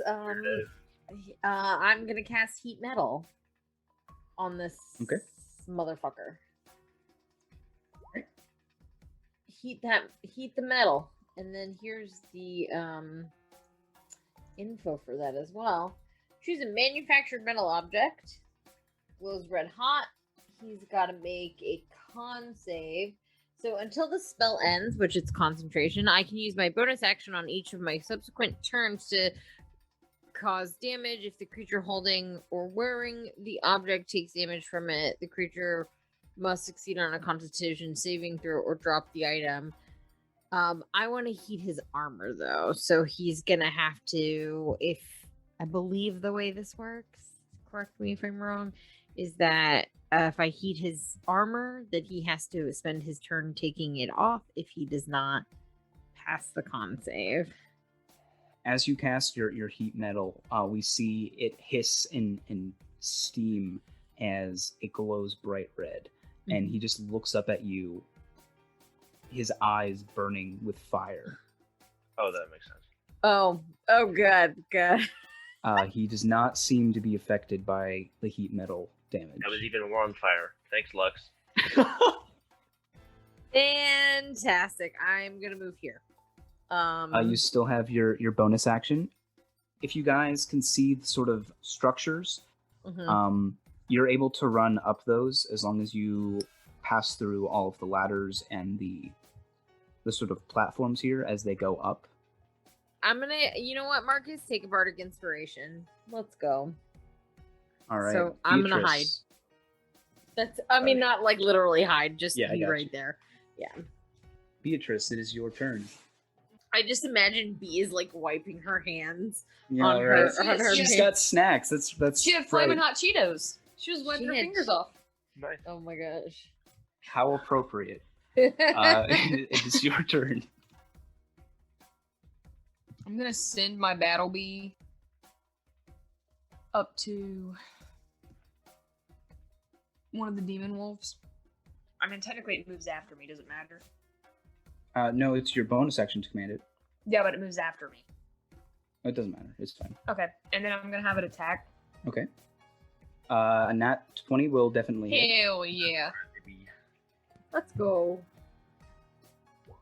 10 damage. That one. That's fine, an extra 1 damage. Okay. Damage is damage. I'm gonna get my light crossbow out and shoot it. Shoot the same wolf. Animal abuse. You're going to jail. I know. I'm gonna be like, I didn't want to stop my road trip! I'm sorry I dragged you all into hell, but you know what? 12. 12 is not enough to hit. Wait. Okay, that's fine. Is that the end of your turn? I'm moving to my right a little. All right. Lorian, it is your turn. Okay, so Lorian is already aglow, but he's going to turn it into overtime as he draws the sword, and he hunches over for a second, like he's going to be sick or just fall over. Then he straightens back up, and he begins to glow with even brighter radiant light spilling out of his eyes and his mouth. And this is his radiant consumption. And then that is his action. And he's going to stomp forward right up to the demon knight. And wait, is the wolf in the 10 feet art? Yeah, you can definitely get the wolf in it too. Alright, so I will take 2 radiant damage, and both of them will as well. That'll be my turn. Like, my boy is radiant right now. That will be the end. It is the demon wolf's turn. This wolf is just going to attack your battle bee. What's your battle bee's AC? I think a 19 hits. regardless. Yeah. My AC's 15. And your battle bee takes 8 fire damage. Rude. Evil. No. This one moves there and is going to. Oh, actually, your battle bee needs to make a strength save. Oh. DM and me. Okay. Your battle bee is knocked prone as this wolf starts to tear into it. Rude. This wolf is going to attack you. It has advantage on the attack roll. Pack tactics. Gosh. Yeah. Watch it crit me. It Never misses. The demon knight pulls forth his sword, and you see as he channels demonic energy into it, as wisps of shadow and darkness start to emanate. He is casting darkness on his sword. Okay. This is a problem. Does it cancel out the radiant consumption? Or would it like Does your radiant consumption emit light? Yes. Okay, it does, yes. Would it still do damage? It doesn't cancel the effects of the damage. It's just Okay. anywhere his radius overlaps with yours is still darkness. Okay, so I'll have disadvantage on my attacks because it's up, right? That I is can't correct. do magical darkness. Okay, cool, awesome. But he can.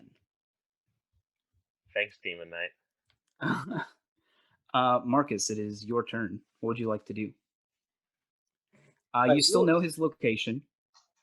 Yes, I would like to shoot him. Okay. You do have disadvantage.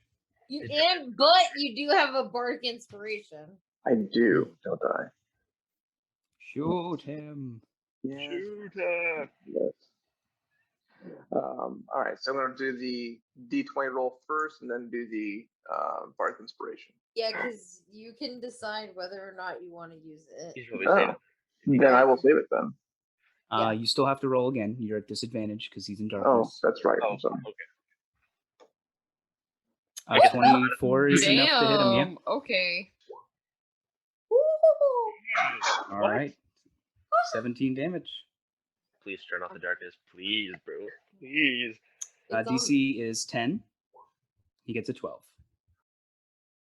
I'm going to run up to here to get a better vantage point.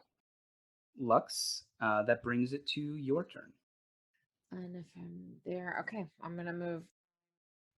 I would like to. Oh, I'm probably gonna get Battlebee in this too. Sorry, Battlebee can't sleep. I'm gonna cast Sleep. Who does the sleep start with? The person with the lowest HP? Let's see. Creatures within 20 feet of a point you choose within range are affected in ascending order of their hit points, ignoring unconscious creatures. Starting with the creature with the lowest hit points, each creature is affected by the spell until it falls unconscious. I choose this guy and this guy. 24 hit points worth. Yep. That is. Let me just make sure something. That is, yes, enough to knock them both out. Great. Fantastic. This is I'm just- gonna give a bardic inspiration to Lorian. Lorian, take this. There you go. You can make the choice after you make the roll, but before the DM tells you whether or not it hit. All right, I'm done. That's my turn. Beatrice, that brings it to you. I'm gonna tell my Battlebee to be like, keep attacking it. You- My Battlebee's prone.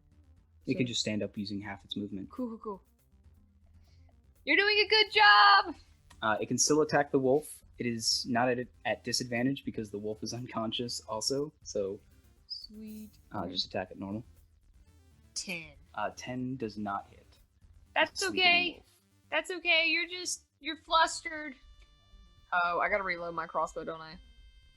Is that my no, turn? No. Loading is part of the attack you make with a crossbow. It just means you can't attack more than once with it on a single turn. Gotcha. Let's I have will the attack. feet. Cool. I will shoot.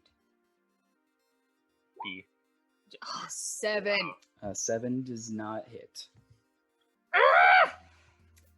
Lorian, before you go to strike, you're surrounded by darkness, but you can feel this like foreboding, glowering presence in front of you. Feel your eyes like sparking with divine energy, and you hear a voice within you. Strike with conviction. And as you hear that, I need you to look in your journal, please. There should be an abilities tab. Okay. I would like to use this. All right. And I will have my bardic as well. If this. All right. If you need it. I'm praying in real life. Don't need it. So I will do a divine smite as well. So this will be 3d8 radiant, 12 radiant, and then the 2 because of the aura, and I'll take 2 more as well. So you dealt 26 damage to him. Yes.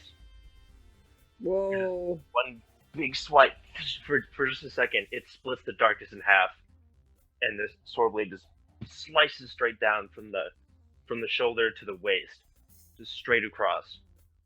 As your sword leaves its mark, you see a gout of fire leave from under the armor as you hear it grunt in frustration at your attack.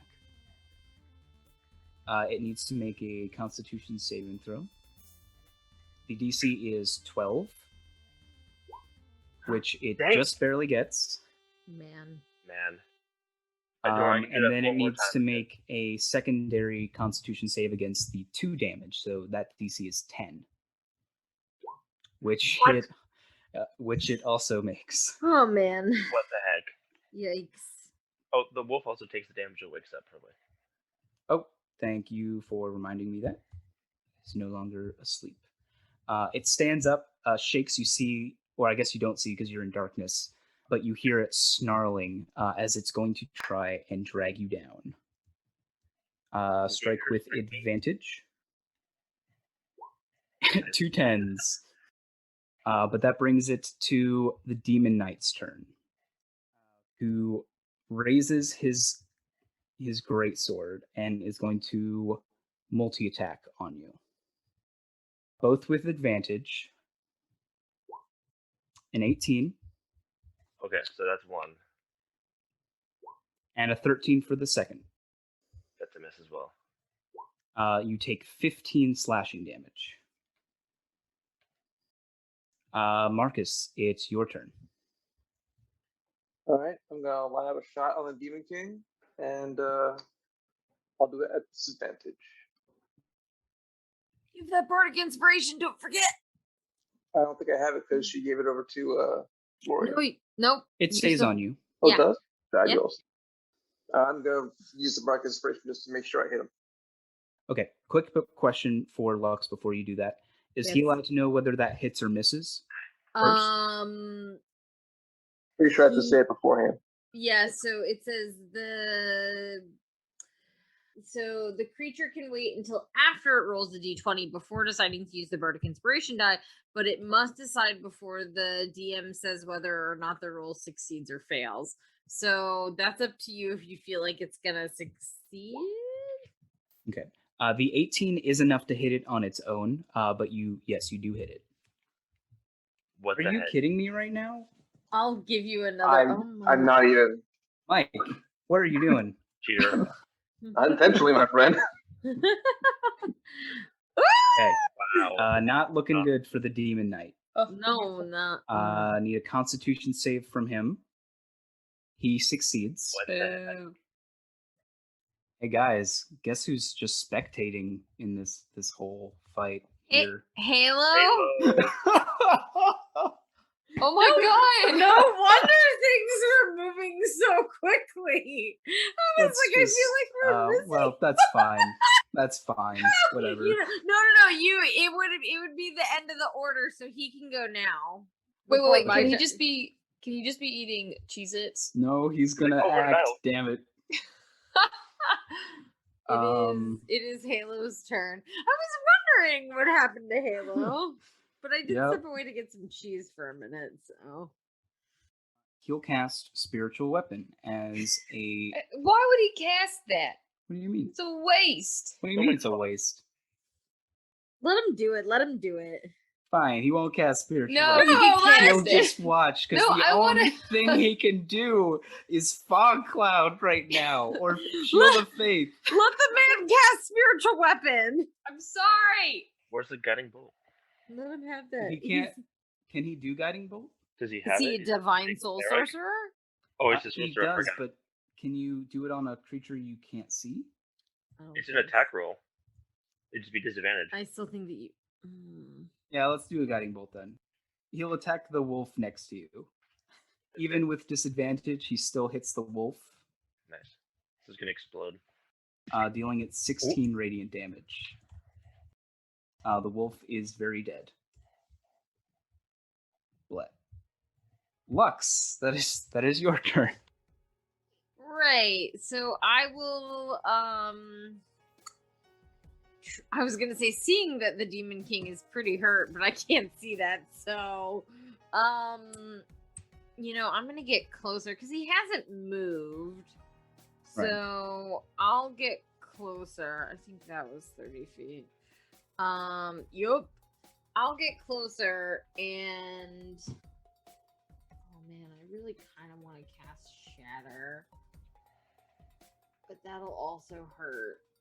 Oh man, should I steal your kill though? Would it be mean and evil? That would be so funny. I'm gonna come back, and it can be your plotline. Like, oh, I have to fight my greatest friend. I'm just gonna stab him in the back. The divine soul leaves Lorian and goes over to Lux like, hey, No. you pretty cool. It's like so tempting to cast Shatter. I won't. I love you, Lorian. Instead of that, I will just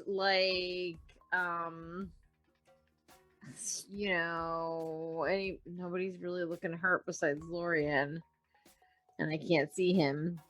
Don't worry. You know what? I'll just give Lorian a bardic inspiration. I already have one. No, you used it, didn't No, you? I didn't. Oh. Because I saw the attack roll. And I was like, no, save it. Right. So, unfortunately, Lorian, the only thing I can do at this moment Use is the dog. Oh, you can't see it. I can't. Alright, steal my kill. Okay, that's okay. If you don't, I'm going to try to. No, what? You guys are so bad. No, I won't do it. I'll toss a bird. I don't know what's gonna happen. I'll toss a bardic inspiration over to Marcus. So now you have one. You can keep it even outside of the battle. As long as you'll have it. And yeah, I will take out. I'll put away. I'll use my action to put away my violin and take out my longsword. Okay. All right. Well, I'm Where? going to tell Battleby to attack. Okay. We will see how she does. A 7 misses. Aww. The wolf is just asleep, and your Battleby is like scuttling in the dirt. Come on, V. What would you like to do with your action? I will shoot at the sleeping wolf. I won't try to steal his kill. All right, disadvantage.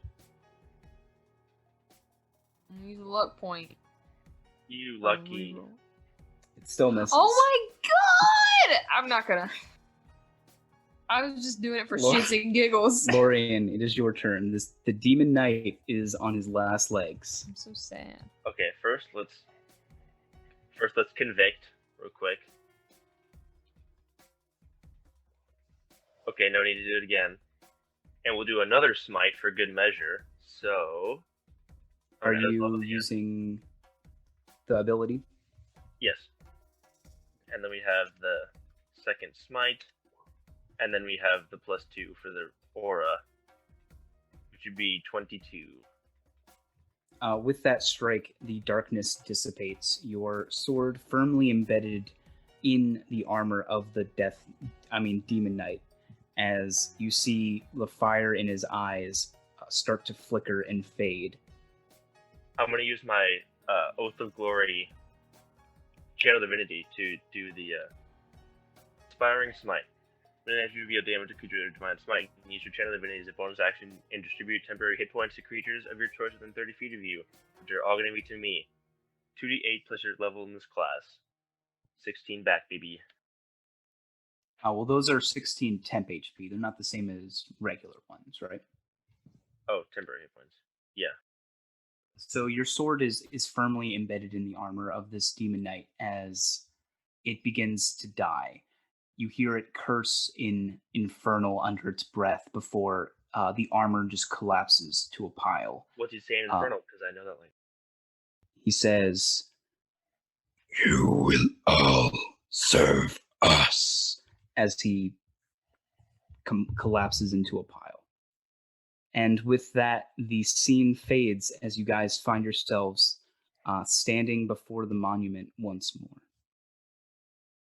Before he starts burning up all his friends, Lauren's gonna shut off the aura, fall back on his butt. Wow, that was. Lorian, are you okay? Never been better. As you look at his arm to see if there are any new tattoos for his noble deeds. You see one of you with your sword through the chest of the demon knight. That's two, baby. Okay. Can you use my lay on hands to heal myself? I pick up the Cheez-It box that Halo stopped eating. Wow, that was. Do you know what happened, Lorian? As I say, I'm gonna go over there, talk to him. Well, I believe I just relived the life of my ancestor. Oh, what ancestor? Who? Lothric was his name, a great hero of the Demon War 200 years ago. Hmm. I wanted me to forget about him, but I don't suppose that will be happening anytime soon. And he's your ancestor. Well, I have heard this name before. You can make a history check. I would love to. With 2 8s, there is no there's actually no public school system in the 10th Kingdom, so the things you learn are things you learn on your own for the most part. This is not something you have come across. There's no public schools? There is no public schools. Nope. That's not good. Nope, it's really not. How do people get educated? Through private schools. You hope you have money. You hope you have money and you put your kids in private schools. Yep. Oh my gosh. What What sort a of terrible society. A lot of things in this world are gated through education. Your dumb luck. Dumb little changeling baby. Hey, I got educated by I'm assuming I had some education by the by the wizards and stuff. Scientists. Yeah, I don't know shit. I just kind of shrug. I've never heard of it before or heard of him before, but it sounds really interesting, and I'm glad you got to relive part of your life or his life. Both of your lives, I guess. He also gonna pull down the sleeve and show off the pair tattoos to Lux. And with my good deeds, I seem to receive these. That's really cool, actually. The goblins, and then him slaying the demon knight. That's part of your abilities, then. I suppose it is. That's kind of cool. Yeah. You kind of get the sense that she's having kind of a hard time relating because she doesn't have any ancestors. Yeah, because she was made in a lab. Yeah. Wow. Yeah, because I'm made in a lab. Yep. That's it. You have no parents. Well, but you are the mighty ancestor that will be. Debatable. It is not debatable. You will be wonderful, Lux. Thank you. Oh my god, did he say because you were made in a lab to her? Well, because you weren't made in a lab. But you will be the first and the best in your line. He's hope that sounds comforting, although it may not be. She looks like she's unsure if that is A, comforting, or B, something that she wants. Nice. I'm just eating the Cheez-Its. Or possibly see, like, can she even have kids? Like, it looks like something that she's maybe not given any thought to. Mhm. So, now she is thinking about it. Not that she's interested, but, anyway, yeah. She'll just nod and be like, maybe we should get going then. The road trip. It was a little detour. Yeah, but it was a good one. You get to find more out about yourself and about your family. As you guys begin walking over to the car, Halo will look at you, Lorian, and just sort of smile, a knowing look as he says, You were pretty great, Lorian. I can't wait to see what you will do. I do not know what I will be able to reach, but I do know that you are spectacular as well, Halo. Yeah, and he'll kind of like blush a little bit as you guys walk back to the Jeep and continue on your way. To the Badlands. The Badlands. So you guys continue riding through the desert on a horse with no name. What? No, nothing. That's the name of the car. What did we name the car? You didn't A name horse. the car. A horse with no name. Your horse with no name. Is that gonna be his name?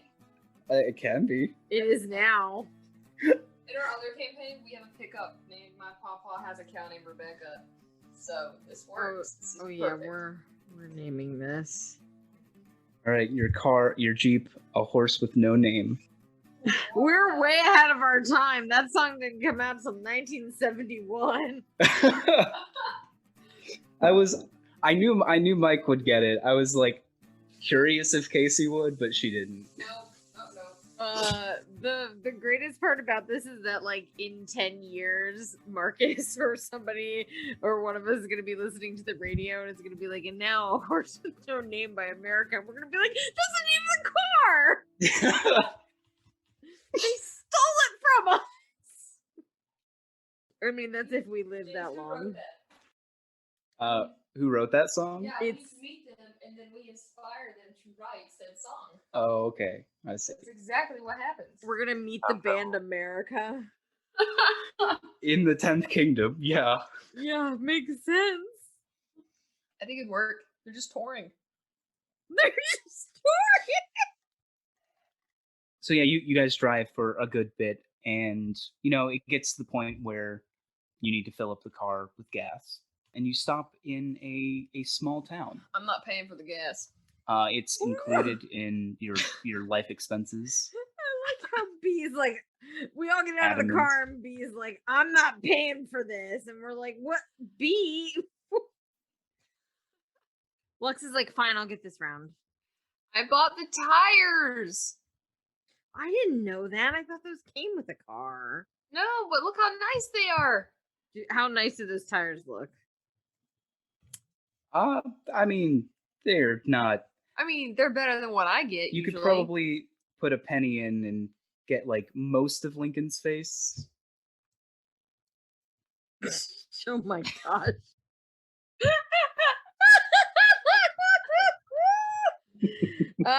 Okay. Lux is like, they look okay. All right, Yeah. I'll pay for gas. They were $100. 100 gold. 100 gold. Dollars are. I don't know what dollars are. And Battlebee took the other tires, the more expensive ones. So what was I gonna get for 100 gold? All right, okay, it's fine. I got it. I'll write that down. I go inside to get more Cheetos. Okay. Thanks. All right. So yeah, as you're sort of gassing up at this small little desert town, you guys do see a vibrantly colored tent on the outskirts. There is a large symbol of an eye inside of a crystal ball as a sort of emblem at the top of it. Oh my gosh. I like nudge probably both Marcus and Lorian like look over to Halo because I can't nudge everyone. I only got 2 elbows. And I would nudge B, but she's getting her Cheetos and just be like, look at the tent. Do you guys want to like? It could be like a fortune teller or something. Fortunes are sometimes good to know, sometimes very bad. I'm going for sure. Marcus is in. Yeah, Or let's because he's the father figure and has to keep the kids in line. let's go get as soon as B comes out of the convenience store. I'm like, hey, we're gonna go over to get our fortunes told. You want to come? Yes. Okay, great. I throw the Cheetos in the car. What are That'll be stay here. That'll be guard the car. And I do this, and I like get a key out and I like lock it. Yep. So yeah, you guys head over to the tent, and you can hear sort of like indistinct chatter from within. Seems there is a current client inside. Ooh. Can we kind of like peek our head in? Does it look like the tent contains more than like one person? Like, does it look like there will be like maybe a waiting area or something, or does it just look like a one fortune teller tent? It just looks like a one fortune teller tent. You guys could probably all squeeze in there, but it'd be a little awkward. Oh. Does it sound like they're kind of like finishing up? I don't know. Do you want to listen in? You Yes. want to try and listen in? Yeah. Oh, you bet. You betcha. Mm-hmm. What do I roll? What check? Well, I think so. You all just start crowding because if you're not very sneaky, you might get caught. So maybe it's best to have 1 or 2 people. I have a +2 to stealth. I only have a +2 to perception. I'm not so worried with the perception roll. It's the stealth check. I'm worried. Oh, I have disadvantage, so you guys. I got a +4 to stealth. I have a +7 to stealth. So it's I can't give myself a bardic inspiration. I could go for a bardic inspiration. But I could just use Marcus still has his. I'll use guidance on myself. You're gonna sneak up to the tent as well. I'll let you and Marcus sneak up to the tent. Never mind. I'm not gonna do it. No thanks. It's up to you. No. You can You also can give Marcus guidance. I will give Marcus guidance. And guidance and bardic inspiration stacks. I believe. Yep, they do. Ooh. So yeah, Marcus, you sneak over to the tent. You can smell like incense burning from just outside the opening flap. Go ahead and make your stealth check. 26 will do. Damn, what is up with Mike's rolls? I don't know, but I'm living for it this time around. Yeah, once you're out of the bank, you're stealthy as fuck. You can sort of like hear the conversation as you get closer, and you actually notice with your stealth check you could probably peer in without being noticed as well. Okay, I'll take a quick look. Okay. So inside, you see a purple-skinned tiefling with these long curling horns. He's got these sort of like blood-red eyes as he's smiling. His hand is on the center of the table where you see a skull. There is a concerned-looking woman on the opposite side of the table. You see the individual of the tiefling focusing hard as he runs his fingers over the skull. And he says, yes.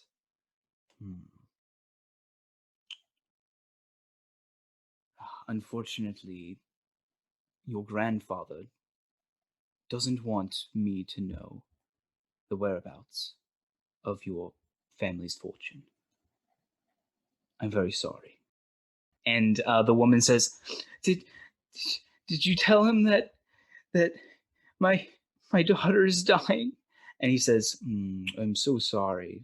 just you did not want to tell me, unfortunately. And yeah, she like instantly drops the act as she says, you cheapskate, you tell me where it is. And she's like pointing at the skull accusatorily. And he says, Madam, if you would please take your grandfather elsewhere. She grabs up the skull and like in a huff storms out of the tent. Um, Oh wow. as she leaves, you watch the tiefling as he resets his table and disappears behind like a back curtain. Okay then. What did you see, I Marcus? move before the old lady comes out. Yeah, kind of she's too mad to notice you. cool. Yep. I head over to the party and say, okay, so weird thing. Seems to be kind of purple-skinned tiefling doing some kind of seance-y thing with the skull. That lady's got a missing family fortune, so that should be fun. for her. Whoa. Yeah. I also completely botched the voice. I'm gonna give it another go when you guys talk. If you guys talk to him, so just don't be surprised if it's another voice. I want to talk to him. Yeah. I would, however, advise that he's probably gonna try and pull something on us because I got the, I, as a player, I got the impression that he was not telling her information on purpose. Well, that's okay. I mean, I don't have a lost family fortune, and I just, this seems like a fun road trip thing to do. So I just want to have fun. yeah, I'm Who wants to go gonna first? me. I don't. I'll look at everyone and be like, I'd like to go first, but we can rock paper scissors for it if you want. I'm not gonna fight you. I'll go second. Okay, Lorian. Hey, look. Marcus will go last. Oh, darn it. Okay. Next to last. All right, I guess I'll go first then. She seems like very excited. She's in a much better mood than she was the day before after the bank incident. Okay. Yeah. So you walk inside the tent then? Yeah. Okay. As soon as you like pull back the curtain to the opening of the tent, you hear him whistling to himself as he pulls back the back curtain, shovel in hand, and he just like dead stares you as you come into the tent. Hi. What's the shovel for? Excuse me, one moment. And he like walks back into the back. You hear him like put the shovel away. Oh my god. All right. And yeah, he comes back out and he says, "Yes, I am Senor Diego." Hello, Senor Diego. I heard And he rumor. reaches for your hand. I will give him my hand. And yes, he kisses it as he gestures to the table. Please sit. What can I do for you? Yes, I've heard that you're a fortune teller from the gas station up the road. Yes, of course. Right. And you would like your fortune read, yes. Yes, that would be great. I think it'd be fun. Okay. Yeah, so he sits down at the table, and from underneath the table, he brings out a crystal ball. You sit opposite him as he starts an incantation of some sort.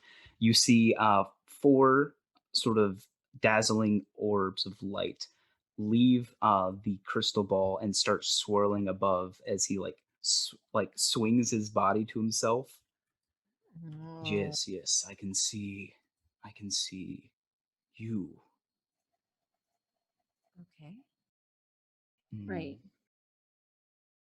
Tell me, what brings you to the Badlands?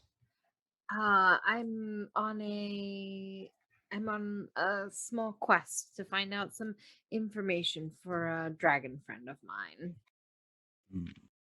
A dragon friend of yours, or is this soul searching. I see a conflict of identity in you. Maybe a bit of soul searching, yeah. Just a little. But that's kind of always a thing with me. He nods. The lights like flicker on and off as they blink and return to the crystal ball. And he says, "What is it you would like to know about yourself?" Oh no.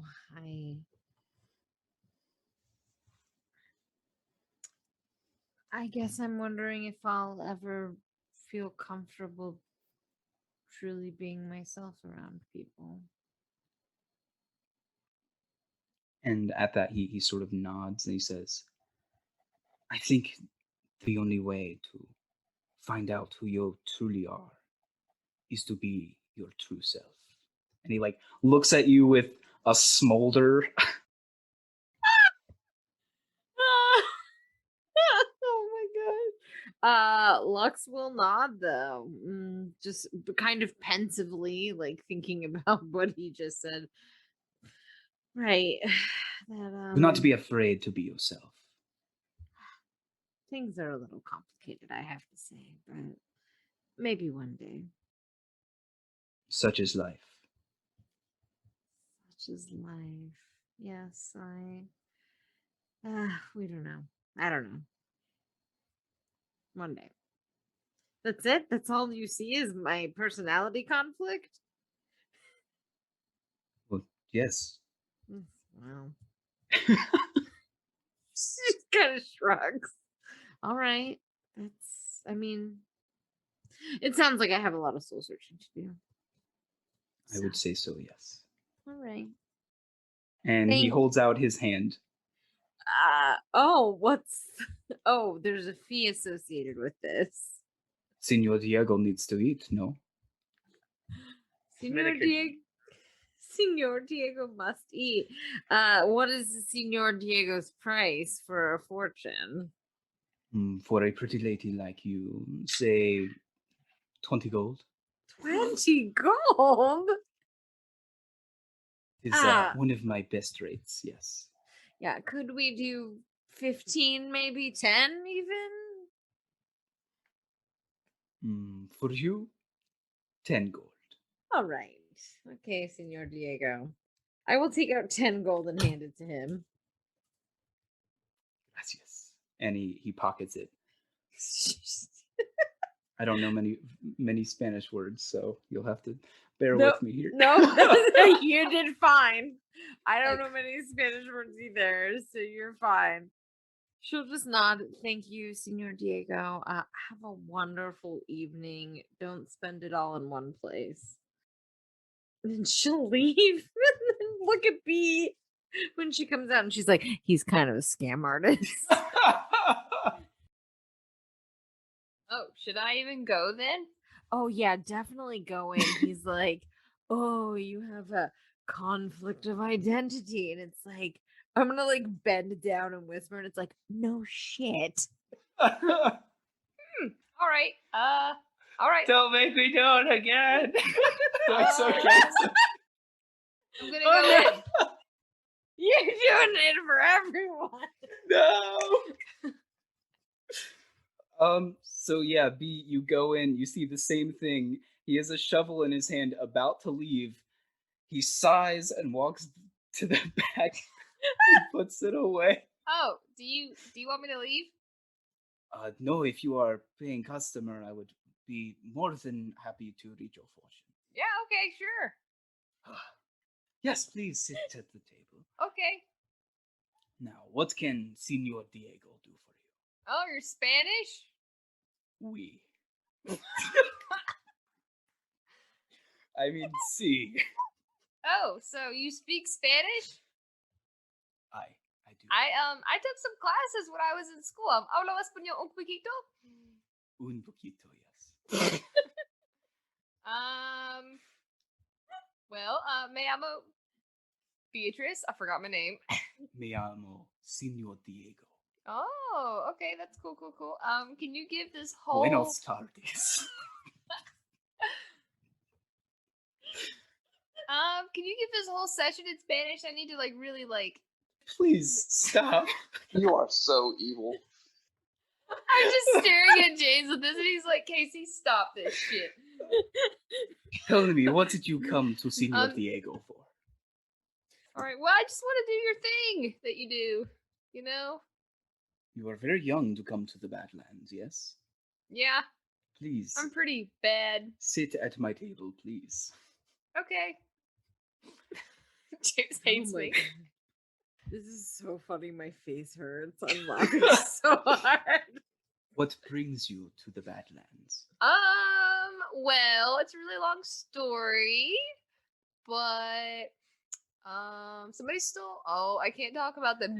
So immediately when you're about to say that, you stop, and he like looks at you curiously. It's almost as if you're unable to talk. And he says, "You have something on your chest, it seems. A large burden." I'm sorry. Anyway, I got a new car and I got like really nice tires on it, and I'm just taking it out for a spin, you know? You can tell Senor Diego what troubles you. No. Well, You're not my counselor. You're not my therapist. Who do you think you are? Well, I might be your fortune teller if you allow me to.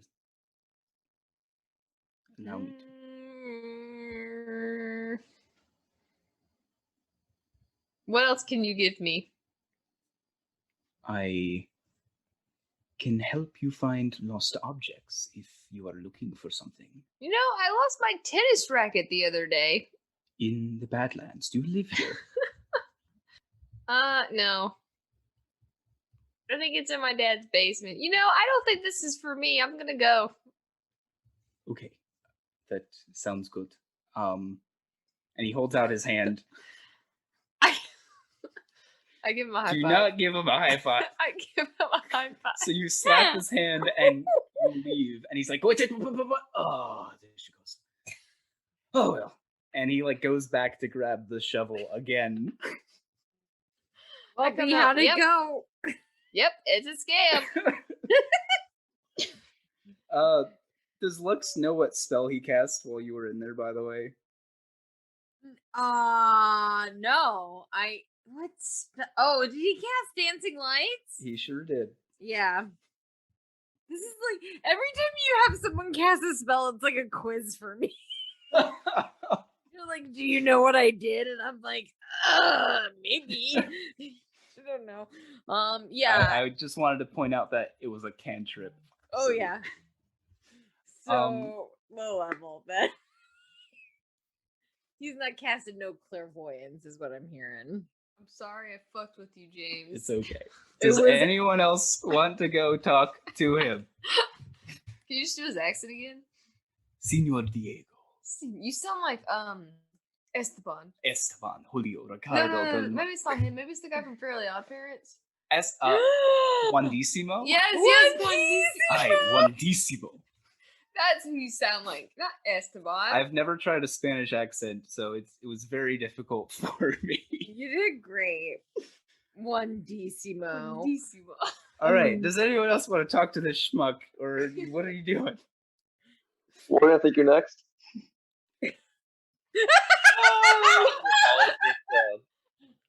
After all this scamming, he's gonna pass now. That means it's Halo. It's your turn. He's gonna point at the tent as Senor Diego is leaving the tent with the shovel. What? Hey, Senor Diego, where are you going with that shovel? Yes, did you want another fortune? I want to know what you're doing with the shovel. I have some digging to do.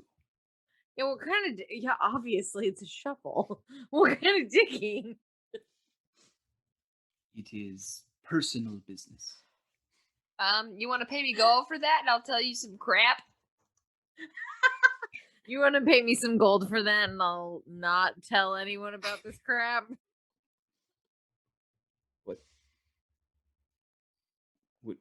What are you talking about?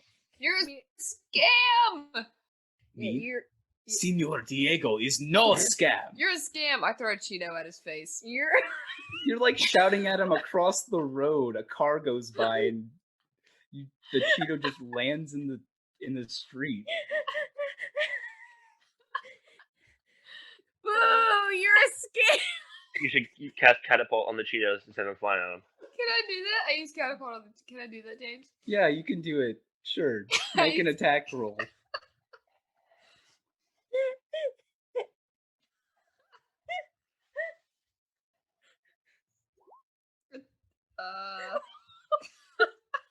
Just to make a dexterity save? He fails. You deal him 10 bludgeoning damage.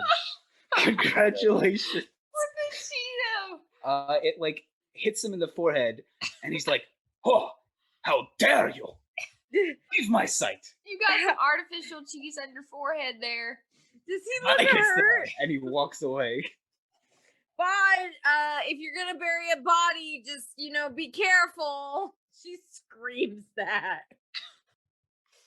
Oh, jeez. Who wants to take bets if he's gonna go dig up that poor old lady's lost fortune? He sure is. Should we follow him? Maybe we could shake him down for some of the money, or give it to the old lady. Give some to the old lady, and we will have just a little for us. Or compensation. Who wants to stealthily follow this guy? Okay, I want to stealthily follow this guy. Lauren's gonna follow Everyone? behind the stealthy followers so he won't be noticed by Same. the woman. Oh, I'll cast guidance on myself. James, are you okay? yeah, my face hurts. From laughing? Yep.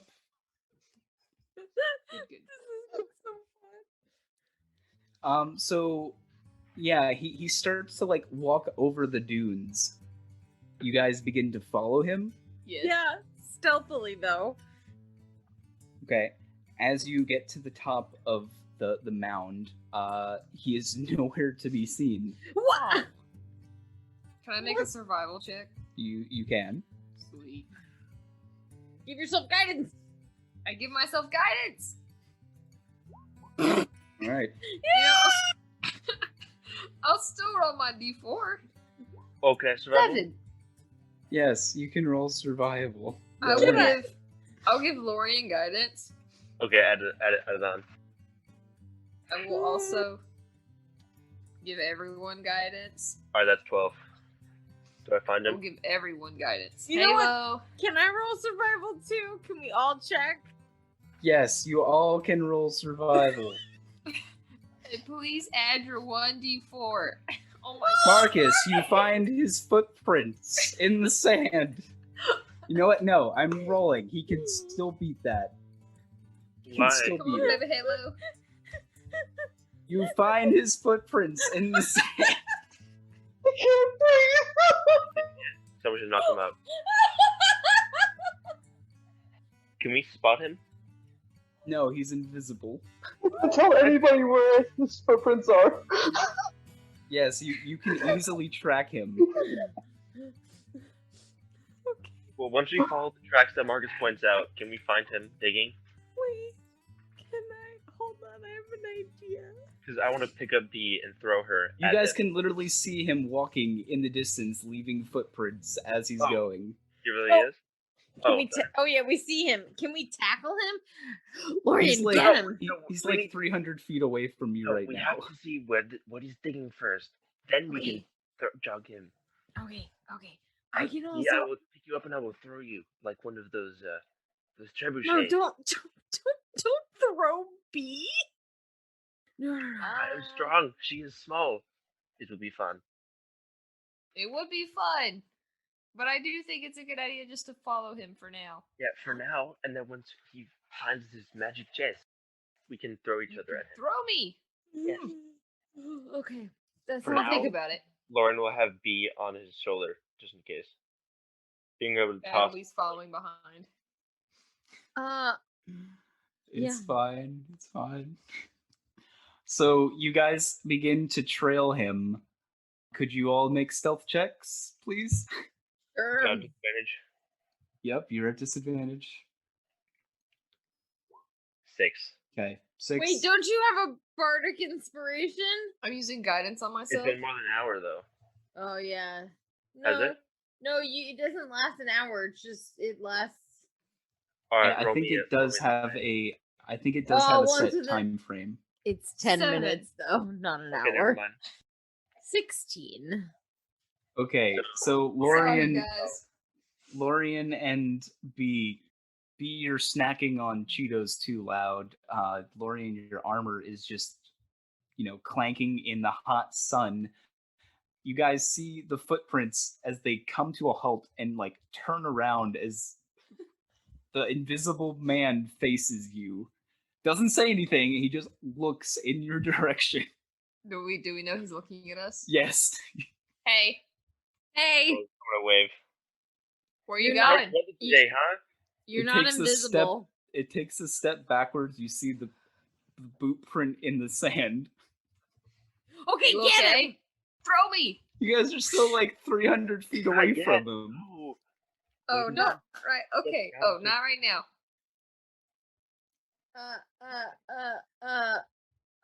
Marcus, shoot him. No. No. This is not how you tail somebody, guys. This is like Scooby Doo level of not doing a good job at our jobs. Okay. Let's reassess. Yeah, stay calm. Just follow him, and then once he starts to dig, we He strike. he knows we're following him though. Footprints have taken another small step backwards. I'm gonna keep following them. Actually, no. I'm just gonna wave. I'm gonna be like, you know what, Senor Diego? Have fun. Dig it up. Whatever you're gonna dig up. Okay, let's pack it in, you guys. I'm tired. It's hot. Let's go. It Like- is very hot out. I'm gonna wrap my arm around Lorian's shoulder and be like, let's go. Let's pretend to go. I'm gonna yell out, "Oh, it is so hot, and I did not bring my water. We should go back at once." You hear him say, "Yes, maybe you should do that. Leave me alone. We're leaving now. Goodbye. We're I leaving. can still see you standing there." No, we're I don't know walking why I went away. German. He's trying his best. Senor Diego is a fraud in more ways than one. He's actually German. He's fake Spanish. He's actually actually German. German. I can still see you. You're still following me. You're just pretending to walk away. No, we are walking away. Yeah, we are. We start walking away. Yes.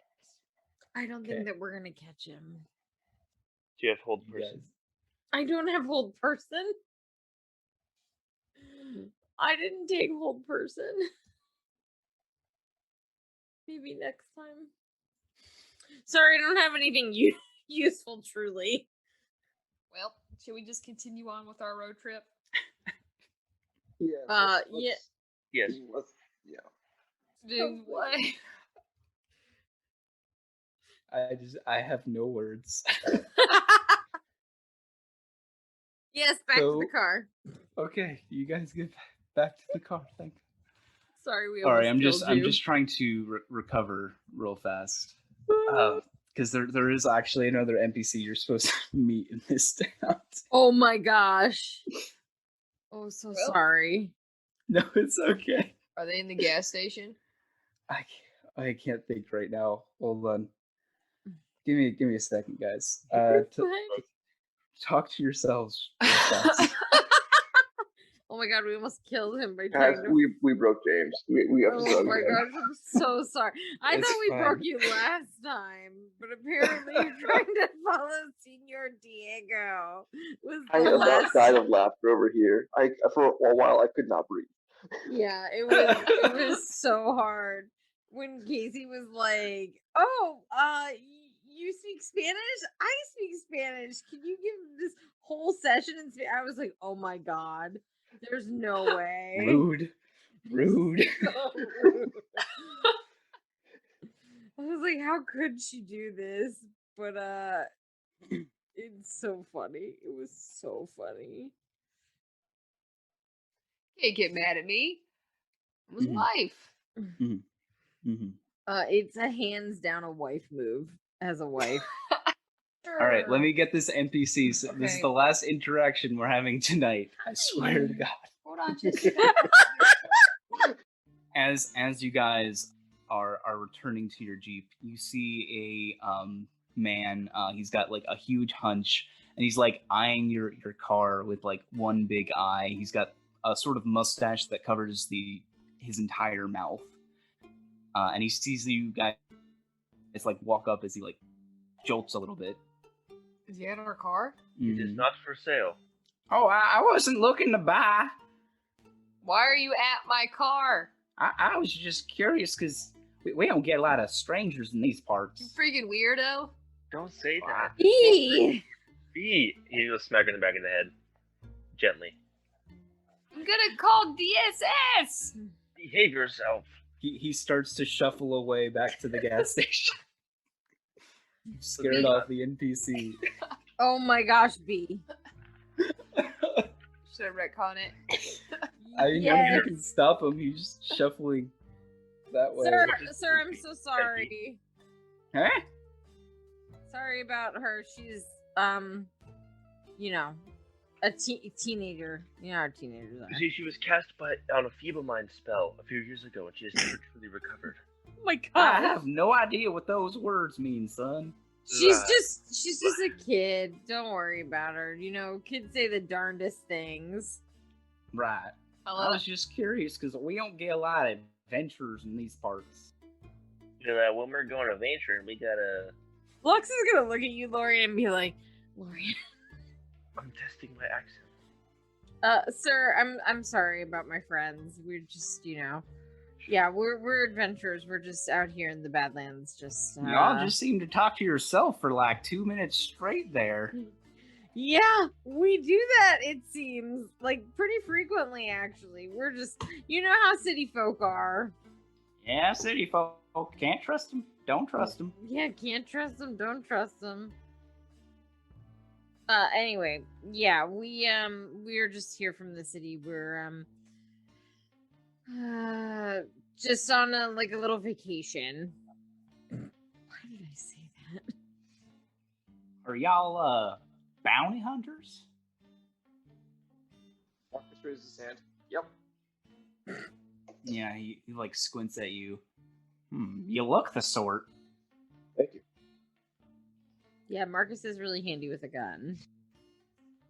Yeah, he nods, seeing your sniper rifle on your shoulder. And he gives like a sort of like wistful look, and just like smacks his lips a little bit. Just keeps staring. To interpret that. I stayed at the car. I'm not in this anymore. Okay. Something on your mind, old timer? Oh, I was just thinking about my beloved. Mm-hmm. Which one's that? Oh, she's a bounty hunter, just like you guys. Just like y'all, I should say, not yous guys. Freaking imposter. Yeah, go back to Pennsylvania. Yep. Haven't seen her around these parts no more. Not for a good while. Well, that's unfortunate. Who was she? Oh, her name was Roseanne. Rosanna, not Roseanne. Jolene. She's a bounty hunter, just like y'all. And when was the last time you saw her? Oh, she made a habit of stopping in this little town, but ain't seen her for a good 2 weeks now. Oh? What was she working on? She was heading out towards that town last hope. I think she was tailing some fugitives. Oh, that's pretty interesting. What kind of fugitives? Oh, the worst kind. And you know, I thought about being a fugitive once or twice just to get her on my tail. Oh boy. Oh, wow, she must be really something. Yeah, boy. Oh man. If I don't know if you guys have a bounty hunter code or whatever, but if you see her, can can you tell her? Can you tell her old man William said hey? You know what, old man William? Absolutely. Bless you, child. And he walks slowly up back to the gas station, which does have a porch and a rocking chair as he sits in it. Of course it does. Yeah, it's one of those gas stations. As he walks away, Lex is like,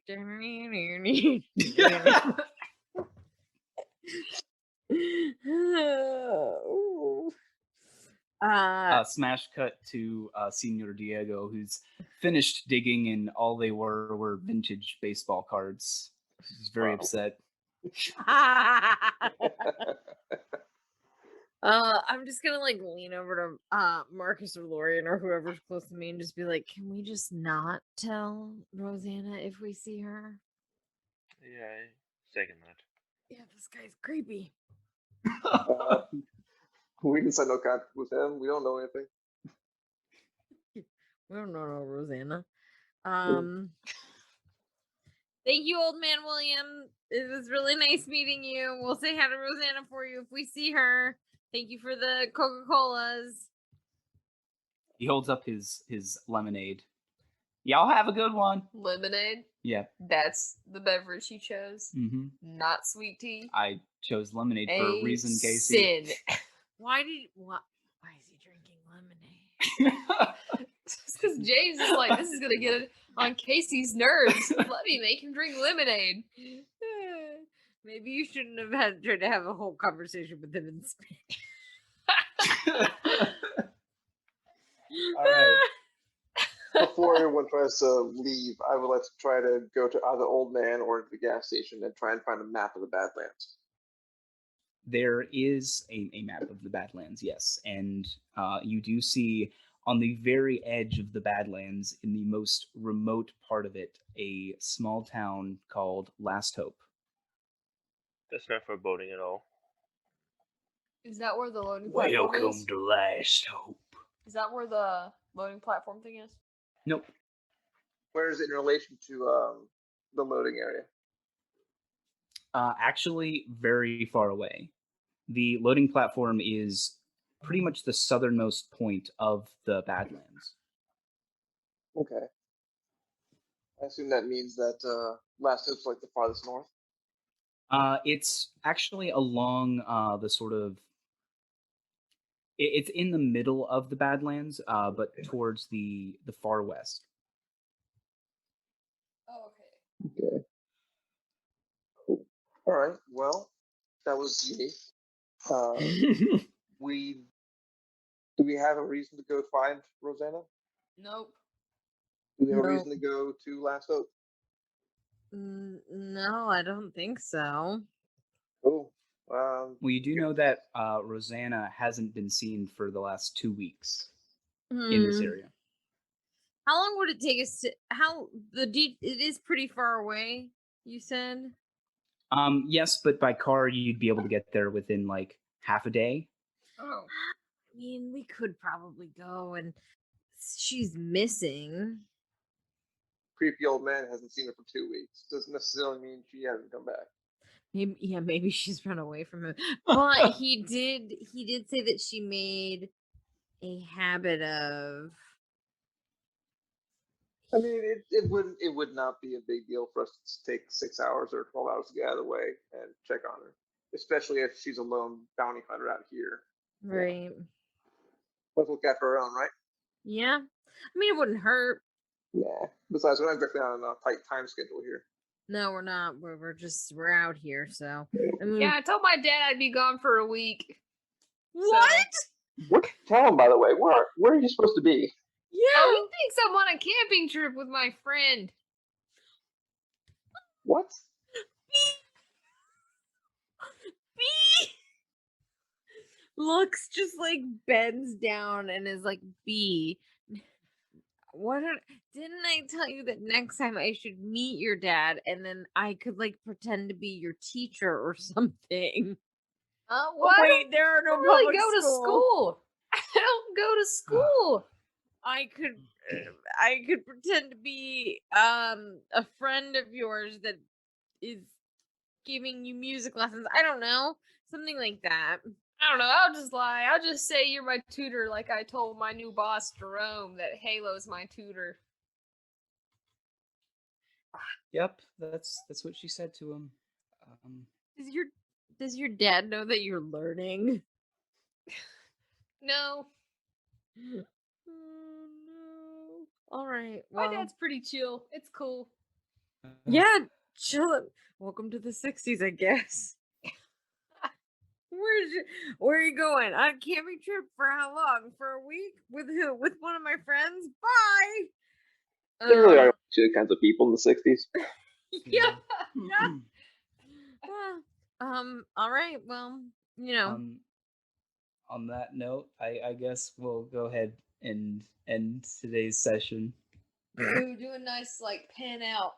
The sun setting. They're in their Jeep, Yeah. laughing. Whatever. And Old Man Williams is rocking on the porch of the gas station as you guys drive away. Drinking his nasty ass lemonade over sweet tea. A sin. Somewhere in the sky, there's a rolling cloud. There's a semi-translucent Mr. Mayor up in the sky, holding the bridge of his nose, going. Just crying tears.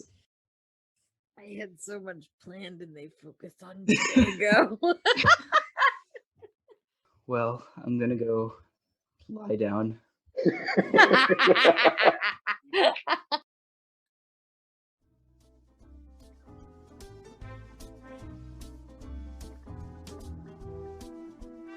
Thanks for listening to another episode of Radio D&D. Make sure to join us next time, and make sure to check out Ben, who created our podcast cover art at Drawforth Arts on Instagram.